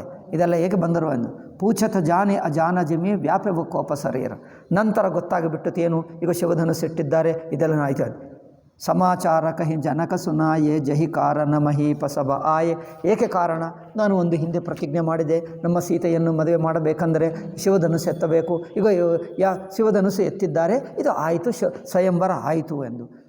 ಅಂದರೆ ಪರಶುರಾಮನಿಗೆ ಗೊತ್ತಾಯಿತು ಶಿವಧನುಸ್ಸು ಮುರಿದು ಹಾಕಿದ. ಕೋಪ ಬಂತು. ಶಿವಧನುಸ್ಸು, ಇವನು ಶಿವಭಕ್ತ ಅಲ್ಲವೇ, ಶಿವಧನುಸ್ಸನ್ನು ಮುರಿದು ಹಾಕ್ತಾನ, ಯಾರವರು ಮಾಡಿದ್ದೋ. ಕೋಪ ಬಂತು ಪರಶುರಾಮ. ಕೋಪ ಬಂದರೆ ಇಲ್ಲಿ ರಾಜಕುಮಾರರು ಹೆದರ್ಕೊಂಡು ಬಿಟ್ಟರು. ಸುನತ ಬಚನ ಫಿರಿ ಅನತ ನಿಹೋರೆ ದೇಖೆ ಚಾಪ ಕಂಡ ಮಹಿಡೋರೆ. ಅದು ಜನಕ ಹೇಳಿದ್ದಾಗ ಕೋಪ ಬಂತು. ಅಲ್ಲಿ ನೋಡಿದರೆ ಶಿವಧನುಸ್ಸು ಮುರಿದೇ ಹೋಯಿತು. ಅಯ್ಯೋ, ಶಿವಧನುಸ್ಸನ್ನು ಮುರಿದು ಹಾಕ್ತಾನ, ಯಾರು ಮಾಡಿದ್ದು. ಕೋಪ ಬಂತು. ಬೇಗಿದೆ ಕಾವು ಮೂಡನ ಅತಿರಿಸಿ ಬೋಲೆ ಬಚನ ಕಠೋರ. ಕೋಪದಿಂದ ಹೇಳ್ತಾನೆ, ಕಹು ಜಡ ಜನಕ ಧನುಷಕ ತೋರ. ಏಯ್ ಜನಕ, ಹೇಳು, ಯಾವ ಮೂರ್ಖ ಈ ಧನುಸ್ಸನ್ನು ಮುರಿದು ಹಾಕಿದ, ಯಾವ ಮೂರ್ಖ ಹಾಕಿದ, ಹೇಳು ಎಂದು ಹೇಳ್ತಾನೆ. ಜನಕ ಹೇಳ್ತಾ ಇಲ್ಲ. ಯಾರು ಹೇಳಿದ್ದಾರೆ ಇಷ್ಟು ಜನರಲ್ಲಿ, ಯಾರೇ ಹೇಳಲಿ, ಈಗಲೇ ಅವರನ್ನು ಸಾಯಿಸಿಬಿಡ್ತೀನಿ ನಾನು. ಪರಶುರಾಮನಿಗೆ ಕೋಪ ಬಂದರೆ ಯಾರು ಬದುಕಲ್ಲ ಎಂದು ಎಲ್ಲರಿಗೆ ಗೊತ್ತು. ಈಗ ಎಲ್ಲರಿಗೆ ಹೆದರಿಕೆ ಶುರುವಾಯಿತು ಅಲ್ಲ, ಹೆದರಿಕೆ ಶುರುವಾಯಿತು. ಈಗ ಆ ರಾಜಕುಮಾರರಿಗೆ ಏನು ಅನಿಸಿತು, ಒಳ್ಳೆಯದಾಯಿತು, ನಾವು ಮಾಡಲಿಲ್ಲ, ಓ ಈಗ ಸಂಭ್ರಮ ಆಯಿತು. ನಾವು ಮಾಡಲಿಲ್ಲ, ಓ ನಾವು ಮಾಡಲಿಲ್ಲ, ನಾವು ಶಿವಧನುಸ್ಸು ಎತ್ತಲೇ ಇಲ್ಲ, ನಾವು ಮಾಡಲೇ ಇಲ್ಲ, ಸಂಭ್ರಮವಾಯಿತಾ. ಈಗ ಅವರು ಸಂಭ್ರಮ ಮಾಡ್ಕೊಳ್ತಾ, ನಾವು ಎತ್ತಲಿಲ್ಲ, ನಾನು ಎತ್ತಲಿಲ್ಲ, ಜೋರಾಗಿ ಹೇಳ್ತಾ ಇದ್ದಾರೆ, ನಾನು ಮಾಡಲಿಲ್ಲ. ಮೊದಲೇನೋ ತುಳಸಿದಾಸು ತುಂಬ ಚೆಂದ. ಟೈಮ್ ಆಯ್ತಪ್ಪ, ಇವತ್ತು ತುಂಬ ಹೆಚ್ಚೇ ಆಯಿತು, ಸಾಕು, ಮಿಕ್ಕದು ನಾಳೆ ಹೇಳೋಣ.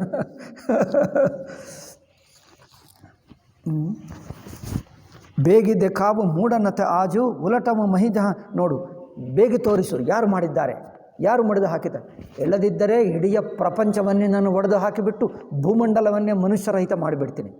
ಭೂಮಂಡಲವನ್ನೇ ಯಾರು ಮನುಷ್ಯರಲ್ಲಿ ಸ್ಮಶಾನ ಮಾಡಿಬಿಡ್ತೀನಿ. ಹೇಳು ಪರಶುರಾಮ. ಕೋಪ ಬಂದರೆ ಹಾಗೆ ಮಾಡ್ತಾನೆ. ಉಲಟವು ಮಹಿಜಹಲ ಲಭತಹಿ ರಾಜು. ಈ ಭೂಮಿಯನ್ನೇ ತಿರುಗಿಸಿಬಿಡ್ತೀನಿ, ಉಲ್ಟಾ ತಿರುಗಿಸಿಬಿಡ್ತೀನಿ ಭೂಮಿಯನ್ನೆಲ್ಲ. ಅತಿ ಡರು ಉತ್ತರದ್ದೇ ತನ್ರೂಪನ ಆಹಿ. ಜನಕನಿಗೆ ಇಷ್ಟೆಲ್ಲ ಒಳ್ಳೆಯದಾಯ್ತಲ್ಲ, ಮೊದಲೇನೋ ಯಾರು ಶಿವಧನುಸ್ಸು ಎತ್ತಲಿಲ್ಲ ಎಂದು ಭಯ ಇತ್ತು. ನಂತರ ರಾಮಚಂದ್ರ ಎತ್ತಿದ, ಒಳ್ಳೆಯದಾಯಿತು, ನನ್ನ ಪ್ರತಿಜ್ಞೆ ನೆರವೇರಿತು ಅಂದ್ಕೊಂಡ. ಈಗೇನಾಯಿತು, ಎಲ್ಲ ಆದ ನಂತರ ಈಗ ರಾಮಚಂದ್ರನನ್ನು ಸಾಯಿಸಿಬಿಡ್ತಾನೆ ಏನೋ. ರಾಮಚಂದ್ರನು ಸಣ್ಣ ಮಗ, ಅವನು ರಾಜಕುಮಾರನೇ, ಅವರು ಸಣ್ಣ ಮಗ, ಇವನೇನೋ ಹೆಚ್ಚಿನ ವಯಸ್ಸು, ಪರಾಕ್ರಮಿ. ಪರಶುರಾಮ ಎಷ್ಟೋ ರಾಜರನ್ನು ಸಾಯಿಸಿದ ಎಂದು ಎಲ್ಲರಿಗೂ ಗೊತ್ತು. ಕ್ಷತ್ರಿಯರನ್ನೇ ಸಾಯಿಸಿದ, ರಾಮಚಂದ್ರನನ್ನೇ ಸಾಯಿಸಿಬಿಟ್ಟರೆ ಈಗ ಸೀತಾ ಮದುವೆ ಹೇಗೆ ಆಗಲಿ. ಈಗ ಭಯಂಕರವಾಗಿ ಬಿಟ್ಟಿದೆ. ಪಾಪ ಜನಕ ಹೆದರ್ಕೊಂಡು ಬಿಟ್ಟ ಅಲ್ಲವೇ. ಅತಿ ಡರು ಉತ್ತರು ದೇತನ ಹಿಬ್ಬಾಹಿ. ಜನಕ ಬಾಯಿ ಮಾತಿನಿಂದ ಏನು ಹೇಳ್ತಾನೆ ಇಲ್ಲ, ಮೌನವಾಗಿದ್ದ. ಏನು ಹೇಳಬೇಕು, ಹೇಳೋಕ್ಕಾಗ್ತಾ ಇಲ್ಲ. ಕುಟಿಲ ಭೂಪ ಹರಶೇ ಮನ ಮಾಹಿ.